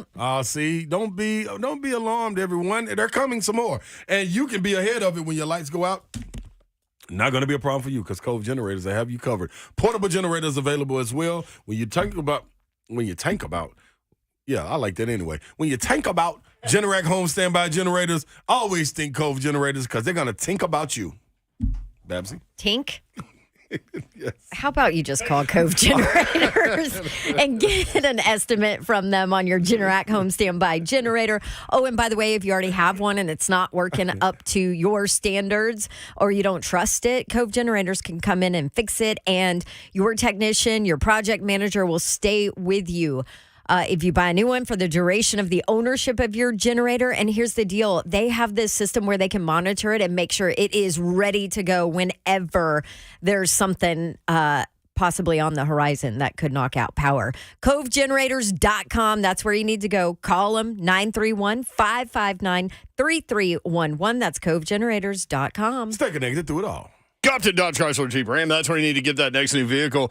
Whether you're looking for a car, truck, SUV, or Jeep, my guys at Gupton Dodge Chrysler Jeep Ram will be able to help you out. Daniel Gupton and his crew are there ready for you to come on in and let them know what you're looking for, whether you need something with less of a payment, better gas mileage, maybe you need something bigger. I don't know, but let them know. And then they'll point you in the right direction because here's the thing. There will be no pressure on you at all. They simply want you in the vehicle that's right for you. And that's what will happen when you head up to Gupton Dodge Chrysler Jeep Ram in Springfield, Tennessee. Just 30 minutes from downtown Nashville, 3450 Tom Austin Highway in Springfield, Tennessee. You can check them out online, GuptonMotors.com. All the dealership information is there. All of the inventory is there as well, GuptonMotors.com. So go take that test drive. Go inside. They will help make the numbers work, and it'll be that easy.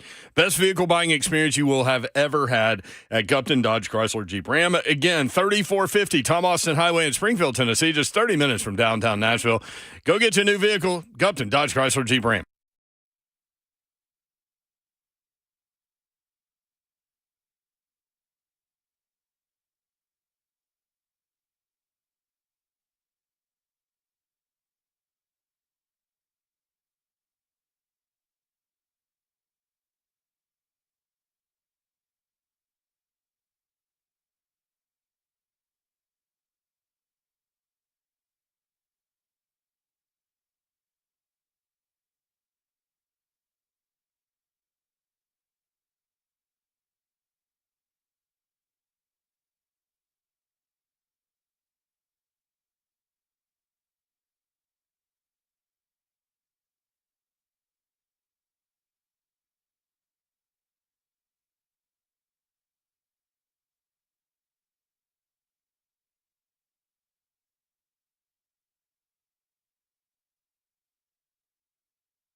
3HL 1045 The Zone. So these guys over here have snacks like every day. So Babsy at 4:45 just drops like, I've got this new bag of chips over here. And we're like, what are they? And you're like, they're Ritz, like cheddar something. They're, Toasted crisps. Yeah, toasted crisp.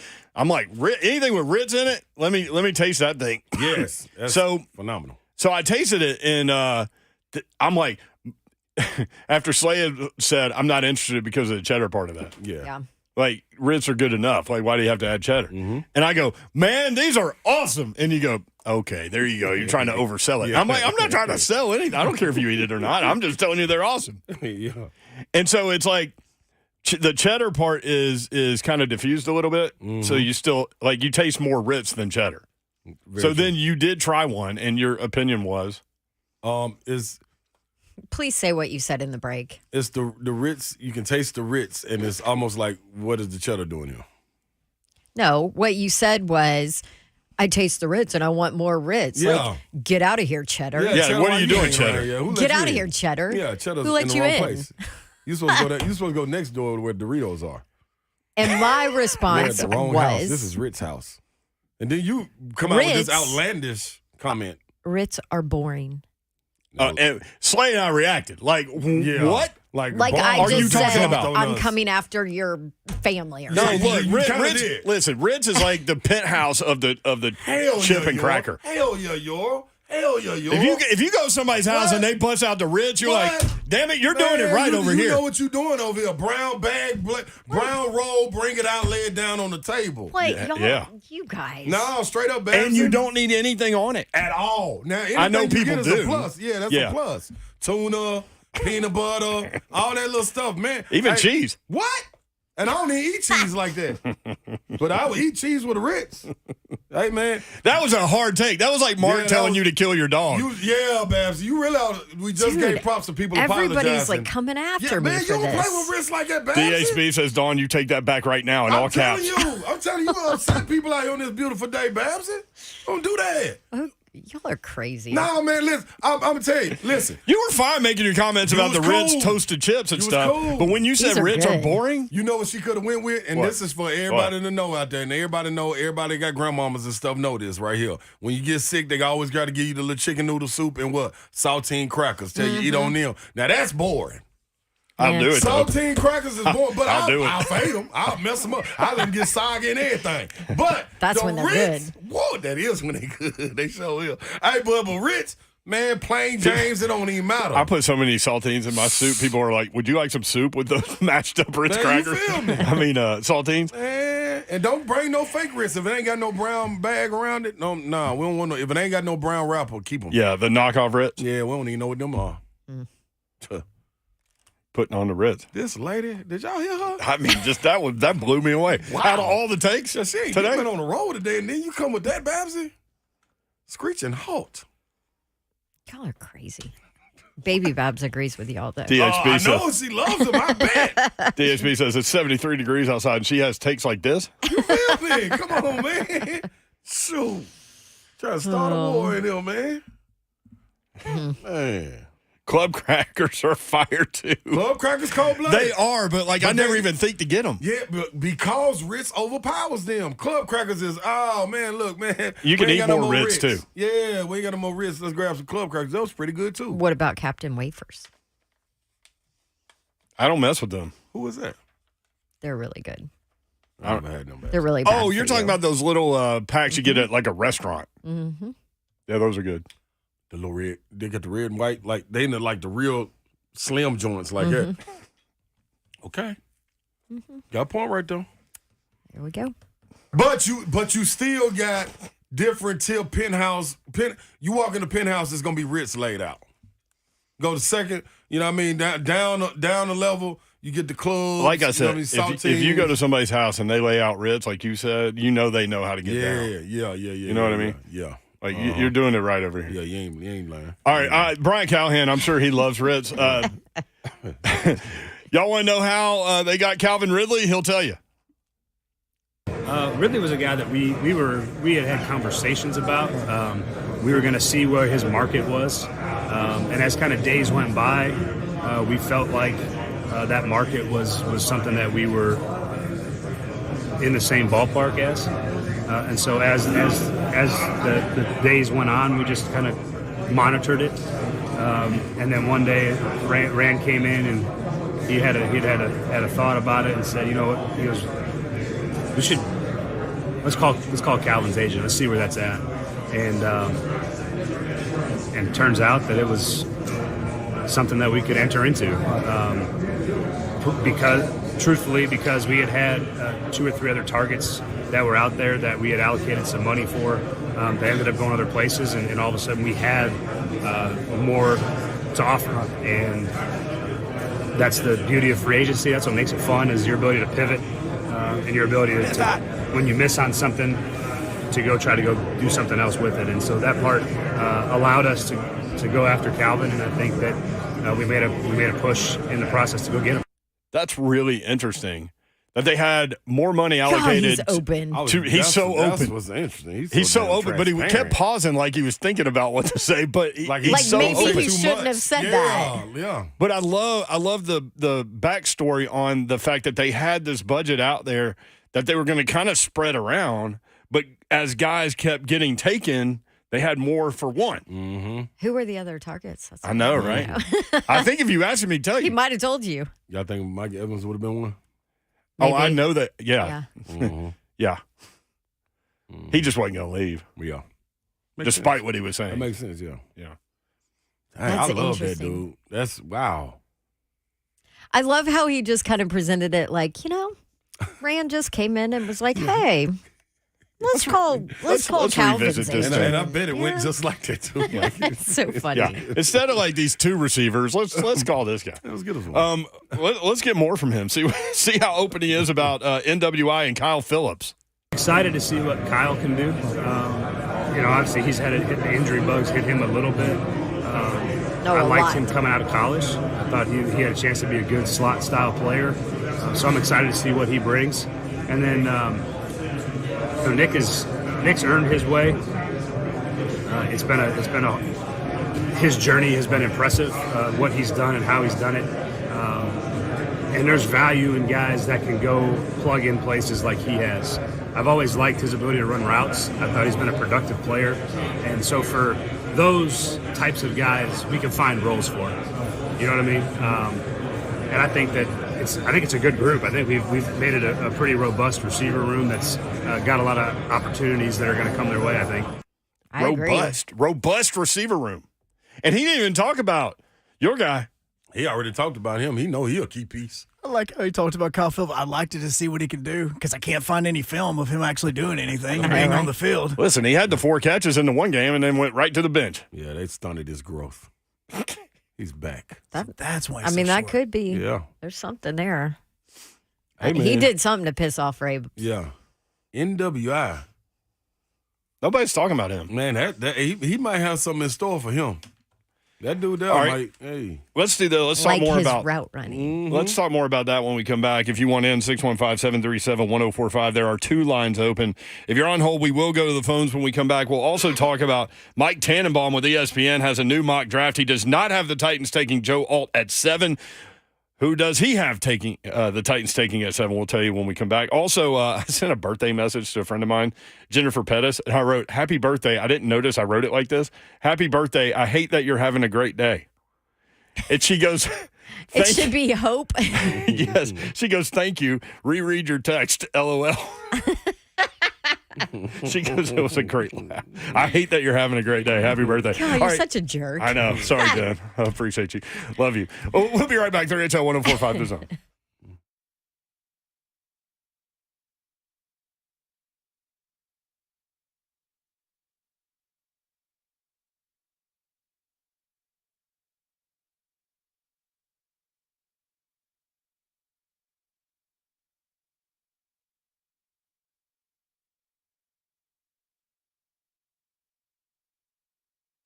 Speaking of tomorrow, I'm going to see my friends at Pella Windows and Doors of Nashville. We got to replace some doors that are rusting in the house. We already did our windows with Pella, and the experience was awesome. And you might realize that you need to do. Your windows, replace them, or your doors. And you might be surprised to learn how affordable replacement windows can be from Pella Windows and Doors of Nashville. They have a showroom. If you just want to show up, it's over there in Franklin off of Mallory Station Road, 277 Mallory Station Road. You can pop in there and see what they can do for you and how they can help you. Or you can just go visit them online and schedule a free consultation. They'll come out. They'll tell you what you need. They'll make sure to do whatever it is that you need, and they have the staff in place to be able to do it, along with, the Pella lifetime warranties and a 10-year 10-year labor warranty as well. They also got a deal going on. If you go schedule your free consultation, you can get it 50% off qualifying installations and no money down, no interest, no payments for 12 months. So call my friends or just go see them. Pella Windows and Doors of Nashville. Visit them online at pellanashville.com. What up, people? KellumStemCellInstitute.com is who you should reach out to. Get your consultation set up today at 615-850-4415. Now, when it comes to KellumStemCellInstitute.com and understanding exactly what they do, well, it's your body working for you, and it's your cells that's the most important part because it's your solution. Now, you ask, am I going in to be the guinea pig for this? No, not at all. This works because I did it. I'm your guinea pig, people. I already went in and got it done, and so did other people as well, and they have their own testimonies. You could have yours. Mine was, playing after all these years, knee problems with inflammation, flaring up. Just to walk around, I would, if I knew I was going to be active and walking for a long day, I would pop 2 Aleve just to make sure that the inflammation doesn't flare up. Not having to do that anymore. Plane rides, none of that is a problem. Sleeping on my right side with my shoulder, none of that is a problem anymore. You go in and talk to Dr. Kellum during your consultation and get any questions answered. All you got to do is hit him up, 615-850-4415, KellumStemCellInstitute.com.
Good evening from the 104.5 The Zone Studios. If you missed it earlier today, L'Jarius Sneed has signed a new deal with the Titans, and everything is finished and done.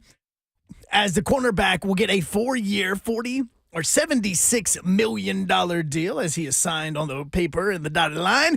$55 million of that is guaranteed, and he got a $20 million signing bonus. Also happening just a little while ago, matter of fact, immediately after the new NFL kickoff rule was announced, the Steelers signed former running back and former Tennessee Vol wide receiver Cordero Patterson to a brand new deal to reunite him with Arthur Smith. And tonight, 7 p.m. on Valley Sports, the Preds go for game number 18 of the point streak. And this time it's going to be against the Vegas Golden Knights. Last time they did not have a point, it was February 15th, and after that, they've had a point ever since in a game. For all your foundation repair and waterproofing needs, you need to visit USSTN.com. Breaking news at once on your home for the Vols, the flagship station for your Tennessee Titans, as well as home to 3HL. This is 104.5 The Zone.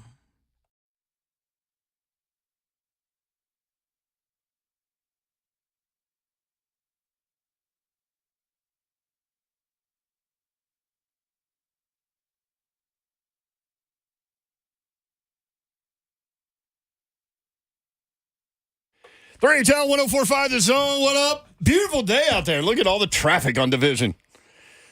If you're sitting in it, we got you. Oh. If you're not sitting in it, we got you. Because you can watch the show live, YouTube, Facebook Live, and Twitch. Twitch, please. That is the voice of Don Davenport. Hi. What up, Babsy? Happy Tuesday, party people. Yes. All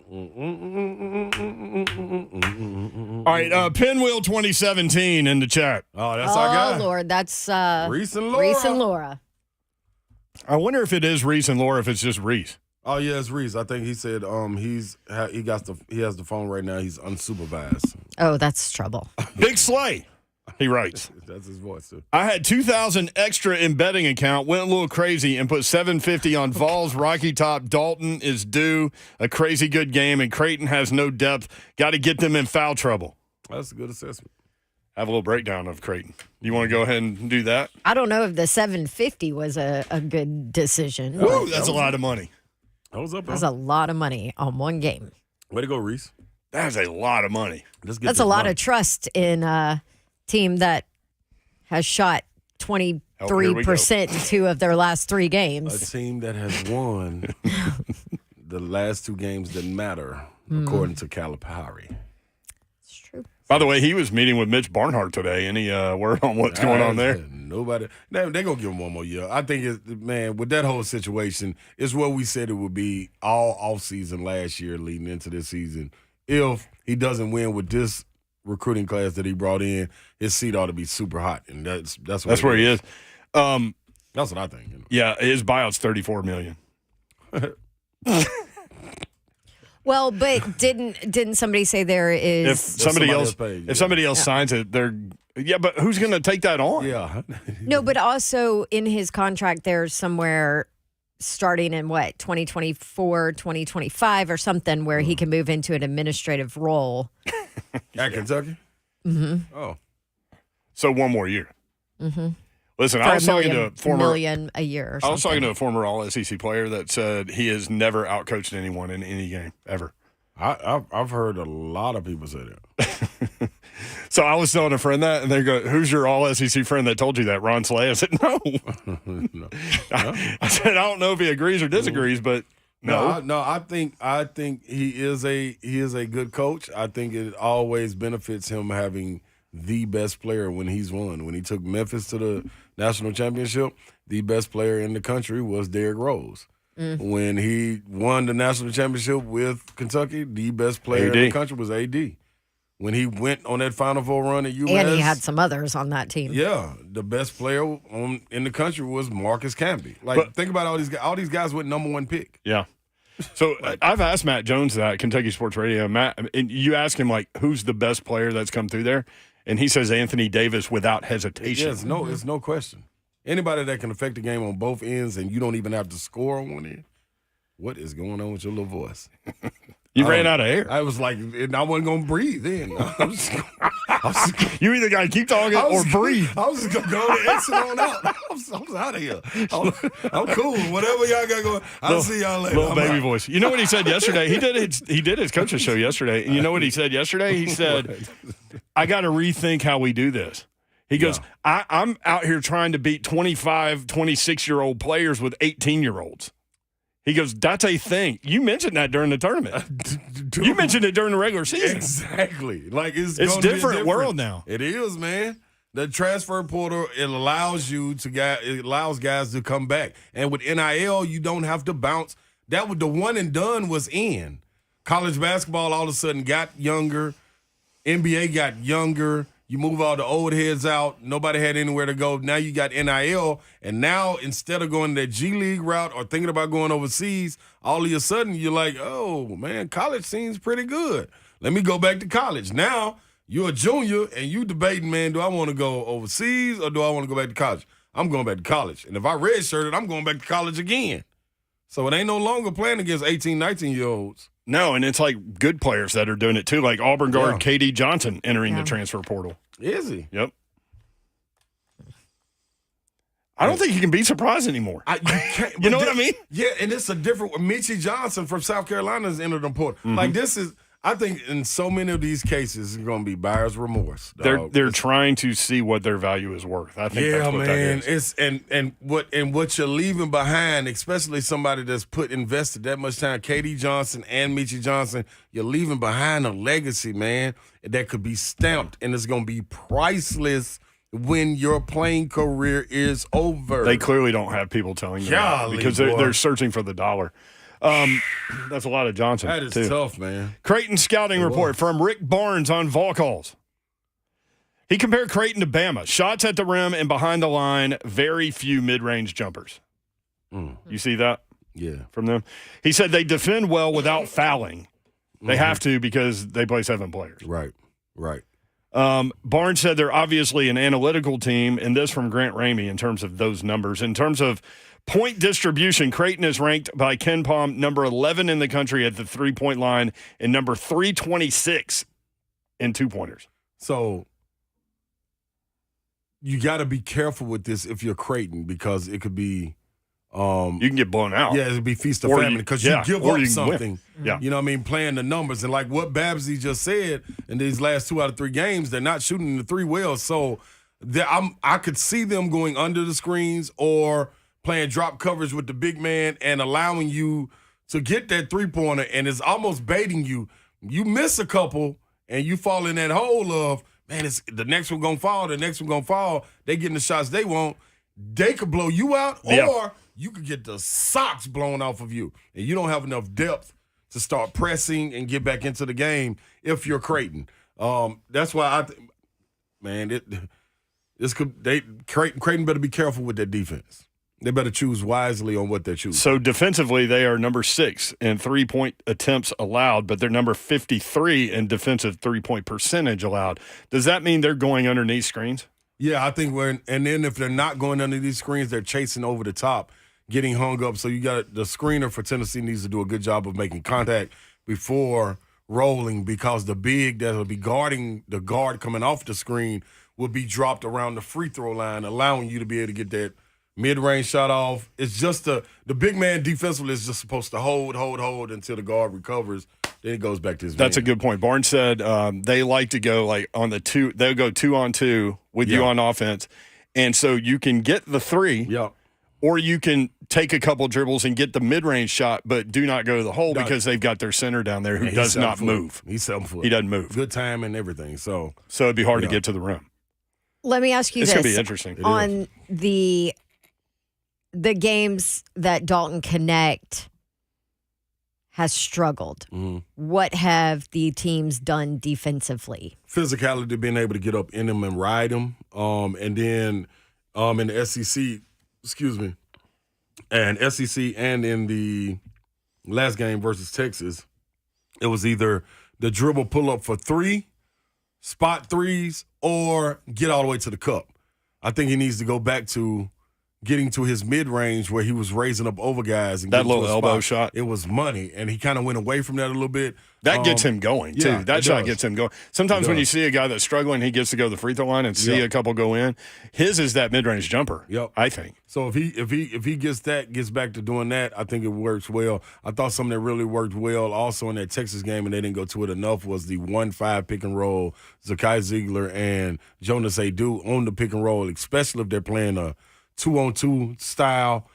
Tennessee did a great job of overloading the weak side, having everybody, the three players on the opposite side, letting Jonas and Zakai operate on that wing and leaving guys in limbo. So if you have to have help, which you will in that 2-on-2 scenario, that pass to the big will be open for Jonas to take that pull-up, or the skip pass when the guy has to come down and bump Jonas to keep him from getting all the way to the hole. May see Awaka and Jonas in the lineup a little bit more in this matchup, maybe. 615-737-1045. Dawn asked a question that somebody asked her, what if Levis isn't the guy? Because nobody's really talking about that. We just kind of move forward like Levis is going to grow, and that's what we believe. Yep. But I think it's a fair question to ask what if. Let's go to Kevin in Hendersonville. Kevin, what's up? Hey, guys. First time caller, long time listener. Love the show. Thank you, brother. Yeah, I wanted to speak to what Bab said earlier about just Levis being the guy. I know y'all were talking about building the line. I just can't help when we're talking about this conversation. I can't help but think of our beloved Marcus Mariota. And when he came in from Oregon, I mean, he was elite. He was stout. It may have been the system that he got thrown in, but I feel like just a lack of line. He became afraid. He started playing afraid. And I feel like when you look at his career now, I feel like we almost ruined him from the Tennessee Titans perspective. So, I'll tell you. Is Levis I'll tell you what people in the organization told me about Marcus, okay? He didn't let it rip. They wanted him to let it rip. So if you go back and watch Marcus, it was kind of a one-read thing, and then he would take off. And so the thought was from them is that he's missing open receivers had he just gone that far down the route tree and trusted his arm and the receivers to let it rip. That is not Will Levis's problem at all. Yeah, no, I totally agree with that. So they are completely different. It doesn't mean that Levis doesn't have that sophomore slump or doesn't develop or whatever we all want to talk about. But those two guys, hey, Kevin, thank you for bringing that up, though. It's an interesting point and one that needed to be made. Those two guys are different in terms of arm talent and just that factor, being able to let it rip, because Levis will. Different. Yeah. Maybe to a fault. I was just going to say it will get him in trouble this year. 615-737-1045 at 3HL1045. When we come back, Mike Tannenbaum with ESPN, a new mock draft. Didn't get to this. We will next. He does not have the Titans taking Joe Alt at 7. Who does he have? We'll do it next. 3HL1045 The Zone.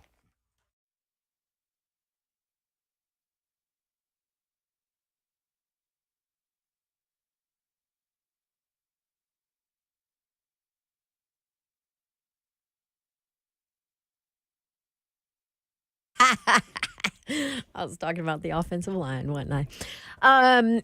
Hey, listen, this is a great month if you are interested in buying yourself a truck.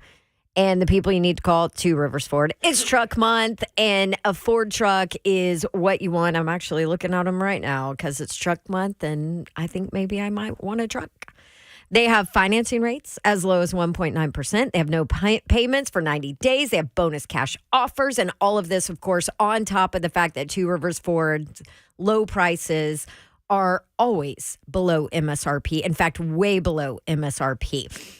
There's also no pressure. Two Rivers Ford has non-commissioned sales members. And so if you're interested in test driving, not ready to purchase yet, not a problem. Just give them a call. You can even call them and they will schedule a test drive at your house. They are all about whatever it makes it easiest for you. And I'll give you this little side story too. I need service on my car. They will schedule to come and get your vehicle for you, take it back, service it, and then bring it back to you. I'm telling you, Two Rivers Ford is the best. They've been a landmark local business in our community for over 40 years and a reason that they are one of the top Ford dealers in the nation. President's Award winner. Two Rivers Ford, the South's most trusted Ford dealer. All right, fellas, listen up, man. Let's go get our T-levels tested right now. Well, not right now, but go on and set it up, man. Get on over to Low T Center and get into it, and I promise you, you will not regret it. Low T Center is only $25 to get your T-levels tested with results back in 25 minutes. Make your health and quality of life a priority. Go to lowtcenter.com to book your appointment online today. That's lowtcenter.com. Low T Center, reinventing men's healthcare.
Better way. 3HL 1045 The Zone. Brett Doherty, Don Davenport, and Ron Slay.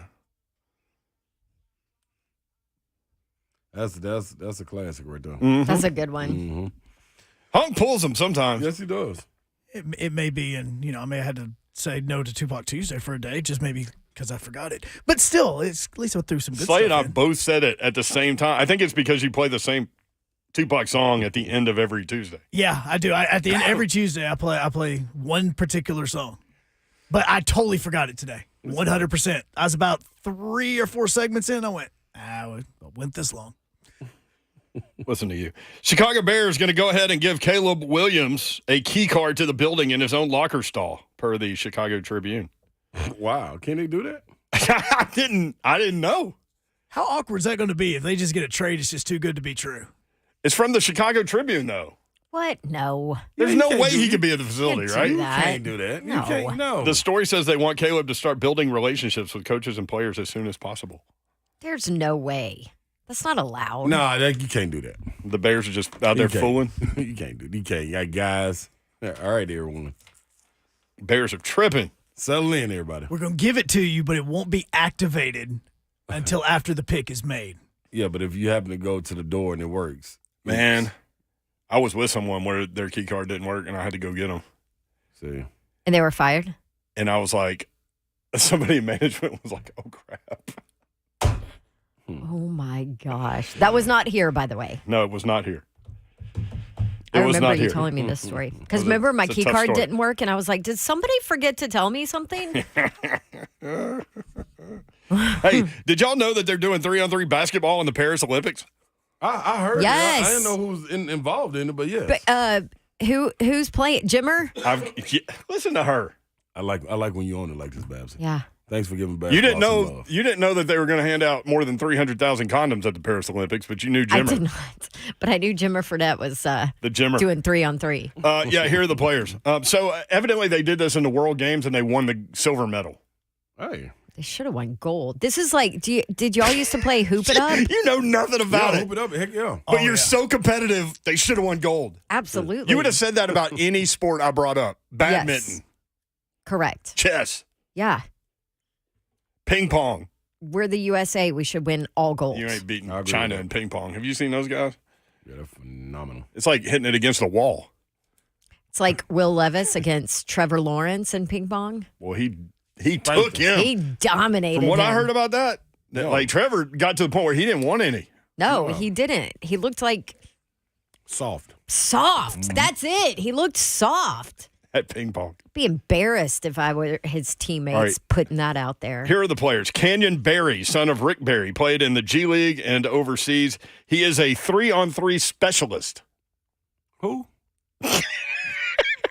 What do you say? Canyon Barry, son of Rick Barry. No clue.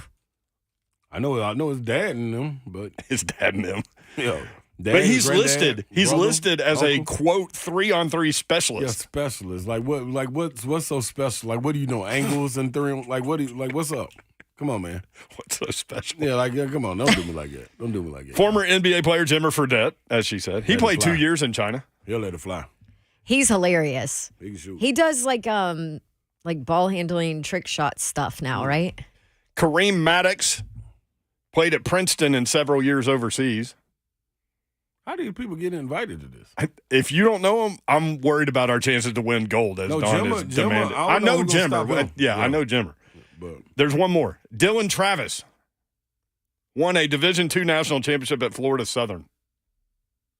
like are these homeboys that grew up together or something? Like where did all this come from? I don't know. But I read the list. That's why I wrote it down, because I wanted to see if you'd heard of these guys. I'd heard to of see the Jimmer. numbers. I need to Dylan Travis. What was his numbers and like what did he do in 3-on-3? Like what he post up real good or Come back tomorrow, and I'll have numbers. like what is this man talking about? All right. No, the but coach- 3-on-3 is different, you know? Like, Yeah. so It's like I when you grew were up kids. playing You those gotta Hoop take It it out. Up tournaments.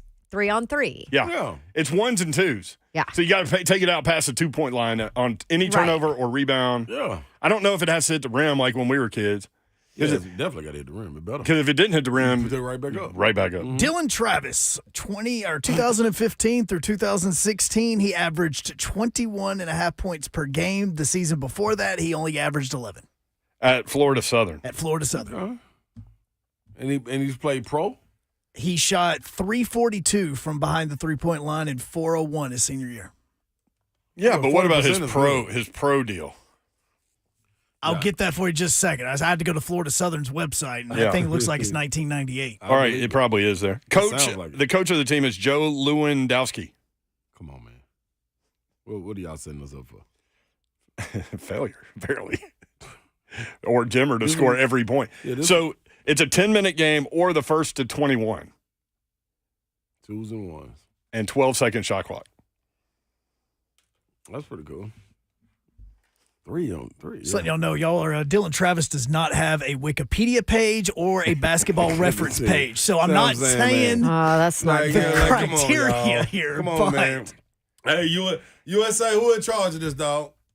Come on, we need to speak with y'all. Can't you find like NBA players that would? Hey, man, that'd be fun. Let's go play 3-on-3. Try to win a gold medal. Like somebody like Jamal Crawford. Like, it's some guys out there. Joe Johnson would have crushed that. Like, there's some one-on-one players out there. That 3-on-3 where you can't help, they going to. I kind of want a Nat, too. Like, you get 4 players. Stoudemire, he'll still go play. Can Patrick Beverly still play? He in the league right now. I know. Yeah, let's not put Pat Beverly. I want, like, a pest out there, too, you know? Yeah, Just an agitator. Yeah, we're going to have to work on getting them back. He might just stay in Paris. He might do some out of pocket. Is it outdoor? Indoor? Got to be outdoor. I don't give me no 3-on-3 indoor. You're saying Beverly's like, how many condoms they giving out? Yeah, you feel what I'm saying? Come on. Shot Town's finest right there. 615-737-1045. All right, Mike Tannenbaum with ESPN has a new mock draft. He does not have the Titans taking Joe Alt at 7. Here we go. You ready? Chicago, Caleb Williams. He's already got a key to the building, so might as well draft him. Dude. Washington, Drake May. I think it's interesting to see who goes second, Drake May or Jaden Daniels.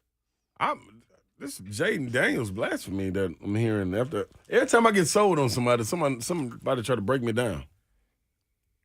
Well, I think Jaden Daniels has fallen into the people were building him up. Now people are tearing him down. Okay.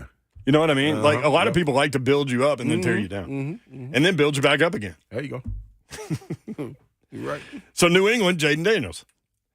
Here's a weird thing. So remember Jim Harbaugh said the best quarterback in the draft is J.J. McCarthy. He's a dog. He can handle big markets and all that stuff. So 4 at Arizona, J.J. McCarthy. So quarterbacks going picks 1 through 4 with Tannenbaum. That's pushing some people back. Yep. You ready? Yeah. At 5, the Chargers take Notre Dame offensive tackle Joe Alt. Chargers medley. Well, I was just going to say, is it because he's already gone? Yep. That wouldn't surprise me. Number 6, New York Giants take wide receiver Malik Neighbors, which means Marvin Harrison Jr. on the board at 7. That ain't going to happen. And he has the Titans taking J.C. Latham, which actually sort of makes sense in that. Remember Greg Cosell said, watching Latham's tape, he thinks he could move to left. Even though he played right tackle at Alabama. He said it's not as big a deal anymore. But they would take J.C. Latham over Marvin Harrison Jr. in that scenario? I was just going to ask you to repeat that. So hell no. Not just no, but hell no. You're right. Yeah, that ain't you want a robust wide receiver room like Callahan said? Go ahead and add to it. Now, y'all do that. Y'all scare me about my boy. I don't like it. I don't really like it, Marvin. About Traylon? Yeah, I don't like what Marvin trying to do. So what he's getting knocked right now. What are all the knocks on? I don't think he's Marvin getting Harrison Jr. I don't think he's getting knocked. I think people are falling in love with Malik Neighbors. And maybe it's because of, remember, we asked Cosell about Malik Neighbors, and he said the different factor for him is that he played at LSU, he played outside and inside. They moved him all over the field. And that's a different factor for him over the other guys. And I feel that. I feel like some of the knocks on Harrison Jr. are, not working out, not speaking to the media, not working out, not doing all of that. The rumor is not Those things are being talked about, but like friendly, not approachable by teams. Now it's lion season, right? Every bit of it. That man ain't going past 3. I don't care what. No, I don't care how many mocks they put out. He get to sell them. The top 3 are going quarterbacks, but Arizona at 4. They ain't taking. Yeah, all right. They're not taking. Arizona's not taking a quarterback, are they? I'd be shocked. Although what that tells you is that word around the league is that Arizona doesn't believe in Kyler Murray. For that to even be discussed like this. Do you? I have to give him that big old bag.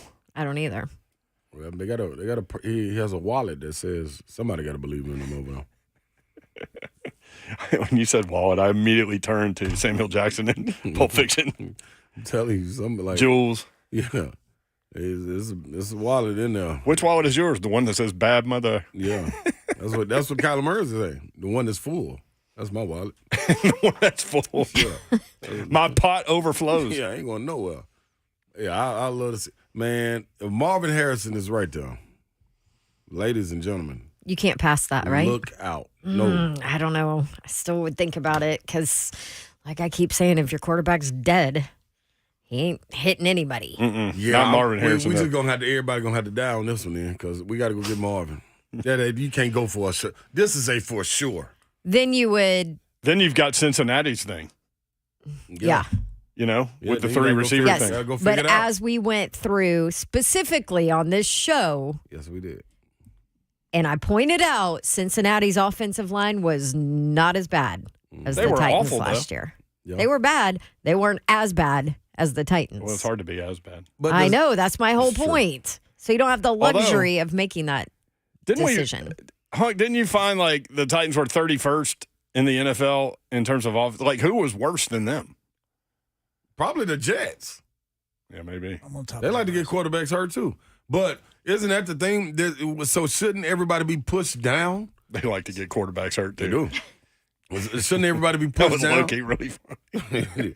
Like, I'm saying, like, it's... Try to sneak that one those old linemen, if we got OLJ and we just get that second round, you go get an old lineman. Yeah, I'm good. Give me Marvin Harrison, a second-round offensive lineman. I'm not passing up on a for sure fire thing. I'm not. Plus, I mean, how many more years does D-Hop have?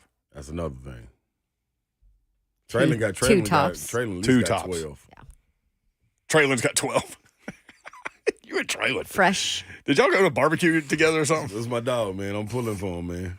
We in this thing together, Traylon. What's that miniature tennis thing that everybody's playing? Did y'all go do that? Pickleball. Did y'all go play pickleball? I would love to. That's fun. I got to get back in there. It's getting warm outside. Have y'all seen the babies playing pickleball commercial? Love it. It's so funny. Yes. Love it. All right. Tony in McMinnville talking about Will Levis. The question was, what if Will Levis isn't the guy?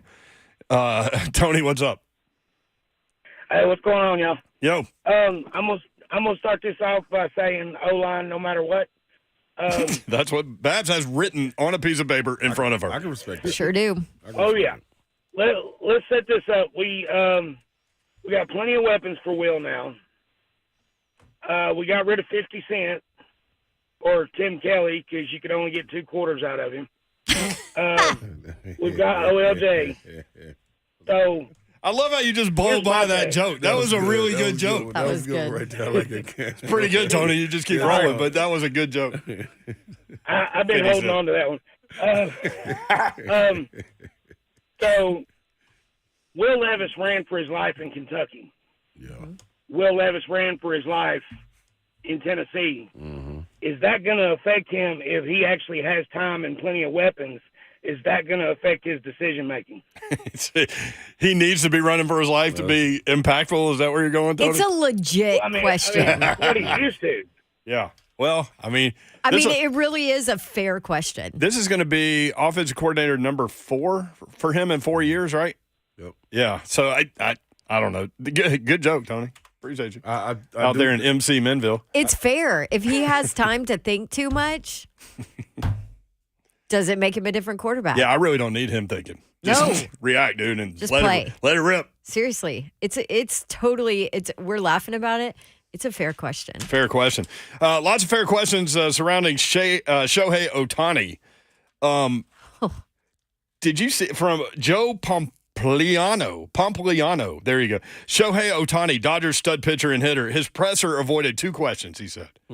Number 1, how did have access? That's his fired translator. Have access to Ohtani's bank account. And number 2, it didn't come up in the presser. Number 2, how did Ohtani not notice multiple $500,000 payments leaving his account?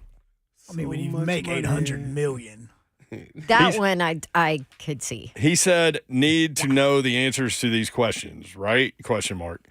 So Ohtani says he never bet on sports, that his former interpreter did it out of Ohtani's bank account. The hit king, Pete Rose, has a take next on 3HL.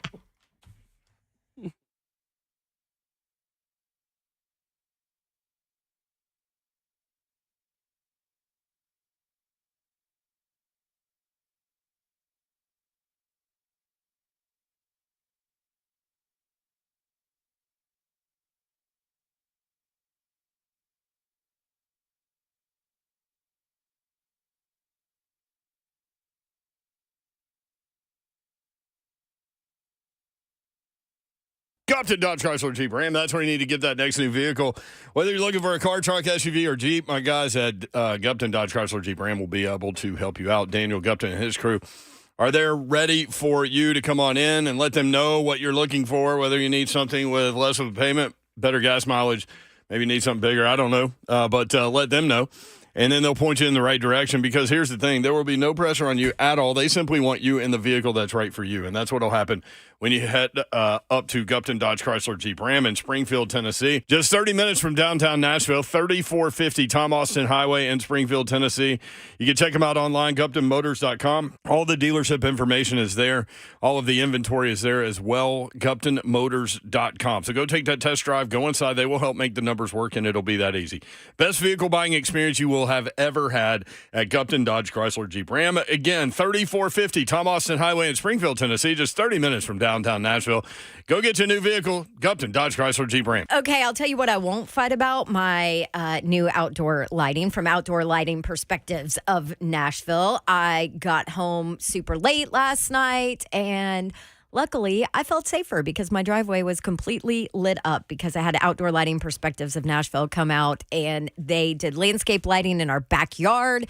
And then also, as an addition, we made sure to light up our driveway so that I felt safer coming in late at night. And it's amazing the difference that it made in our backyard, on my driveway. I'm actually going to add more now, because I love how stunning everything looks with landscape lighting. And here's the deal with Outdoor Lighting Perspectives of Nashville. They've been around for over 38 years, a family business since 1986, and they can do anything. They even offer a free nighttime design demonstration to show exactly how Outdoor Lighting Perspectives can beautify and enhance your home and your landscape. And right now, I love this. Outdoor Lighting Perspectives has a team called Light the Way for raising money for the Raleigh Foundation for Childhood Cancer Research. In the next couple of weeks, all customers that go ahead and purchase a lighting install up until April 18th, Outdoor Lighting Perspectives will give a $100 donation to Raleigh Foundation for Childhood Cancer Research in that customer's name. Very cool. Call them. They're awesome. OutdoorLights.com/Nashville. Outdoor Lighting Perspectives of Nashville. What up, people? KellumStemCellInstitute.com is who you should reach out to. Get your consultation set up today at 615-850-4415. Now, when it comes to KellumStemCellInstitute.com and understanding exactly what they do, well, it's your body working for you, and it's your cells that you're that's the most important part, because it's your solution. Now, you ask, am I going in to be the guinea pig for this? No, not at all. This works because I did it. I'm your guinea pig, people. I already went in and got it done, and so did other people as well, and they have their own testimonies. You could have yours. Mine was, playing after all these years, knee problems with inflammation, flaring up. Just to walk around, I would, if I knew I was going to be active and walking for a long day, I would pop 2 Aleve just to make sure that the inflammation doesn't flare up. Not having to do that anymore. Plane rides, none of that is a problem. Sleeping on my right side with my shoulder, none of that is a problem anymore. You go in and talk to Dr. Kellum during your consultation and get any questions answered. All you got to do is hit him up, 615-85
3HL 1045 The Zone. It's a different world out there, Babsy. Perfect song, right here. Yes, it is. Wild in the West. Different world. So I Shohei. used to live downtown. Just Wow. 29th Street. Cool Mo D. Yeah, it's a jam.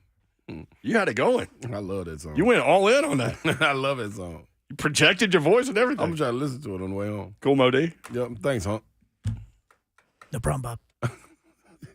I got through various stages. Like I was on an NWH run the other day, a couple weeks ago. Nothing never wrong with that. And then now I'm on Metallica. Like I'm all over the board. Yes, you are. Last night it was Dave Matthews Band. Hey. 615 shirt on. 615-737-1045. Ken and Mount Juliet, let's do this, and then we'll hear from the Hit King. Pete Rose has a take on Ohtani that we need to hear. Oh, gosh. Ken and Mount Juliet. Ken, what's up, man? Hey, I'm interested in the national or the NAIA championship game tonight. Yes. Freed Hardeman from Tennessee. That's right. In the Final Four. Freed Hardeman is playing in the national championship game for the NAIA tonight at 7 o'clock on ESPN3 for all that one. One time they were playing, weren't they going on they were on the bus and they called in and Slay gave them a pep talk and then they lost. So yes, I'm going to stay away from So we're not doing it. But I'm waiting on them to win the chip this time. Oh, that's right. Yeah. Well, they beat the number one seed in the country last night, and they're playing a team tonight that has only lost one game. So I'm pulling for the Tennessee team. Oh, me too. We might get a Tennessee championship. Ken, I'm glad you brought that up, man, because I'd forgotten. So I'm glad you brought that up. Thank you. That'll be worth talking about. Thank you. Yep. Freed Hardeman trying to win a national title. You can watch the show YouTube, Facebook Live, and Twitch. Twitch, please. Lethal Latin. I know y'all can't listen to every minute of the show, although we would prefer you to do that. He writes, don't forget to mention the Preds. They have a big game tonight. We did. Mm-hmm. We spent several minutes on them earlier in the show. Actually, the first segment.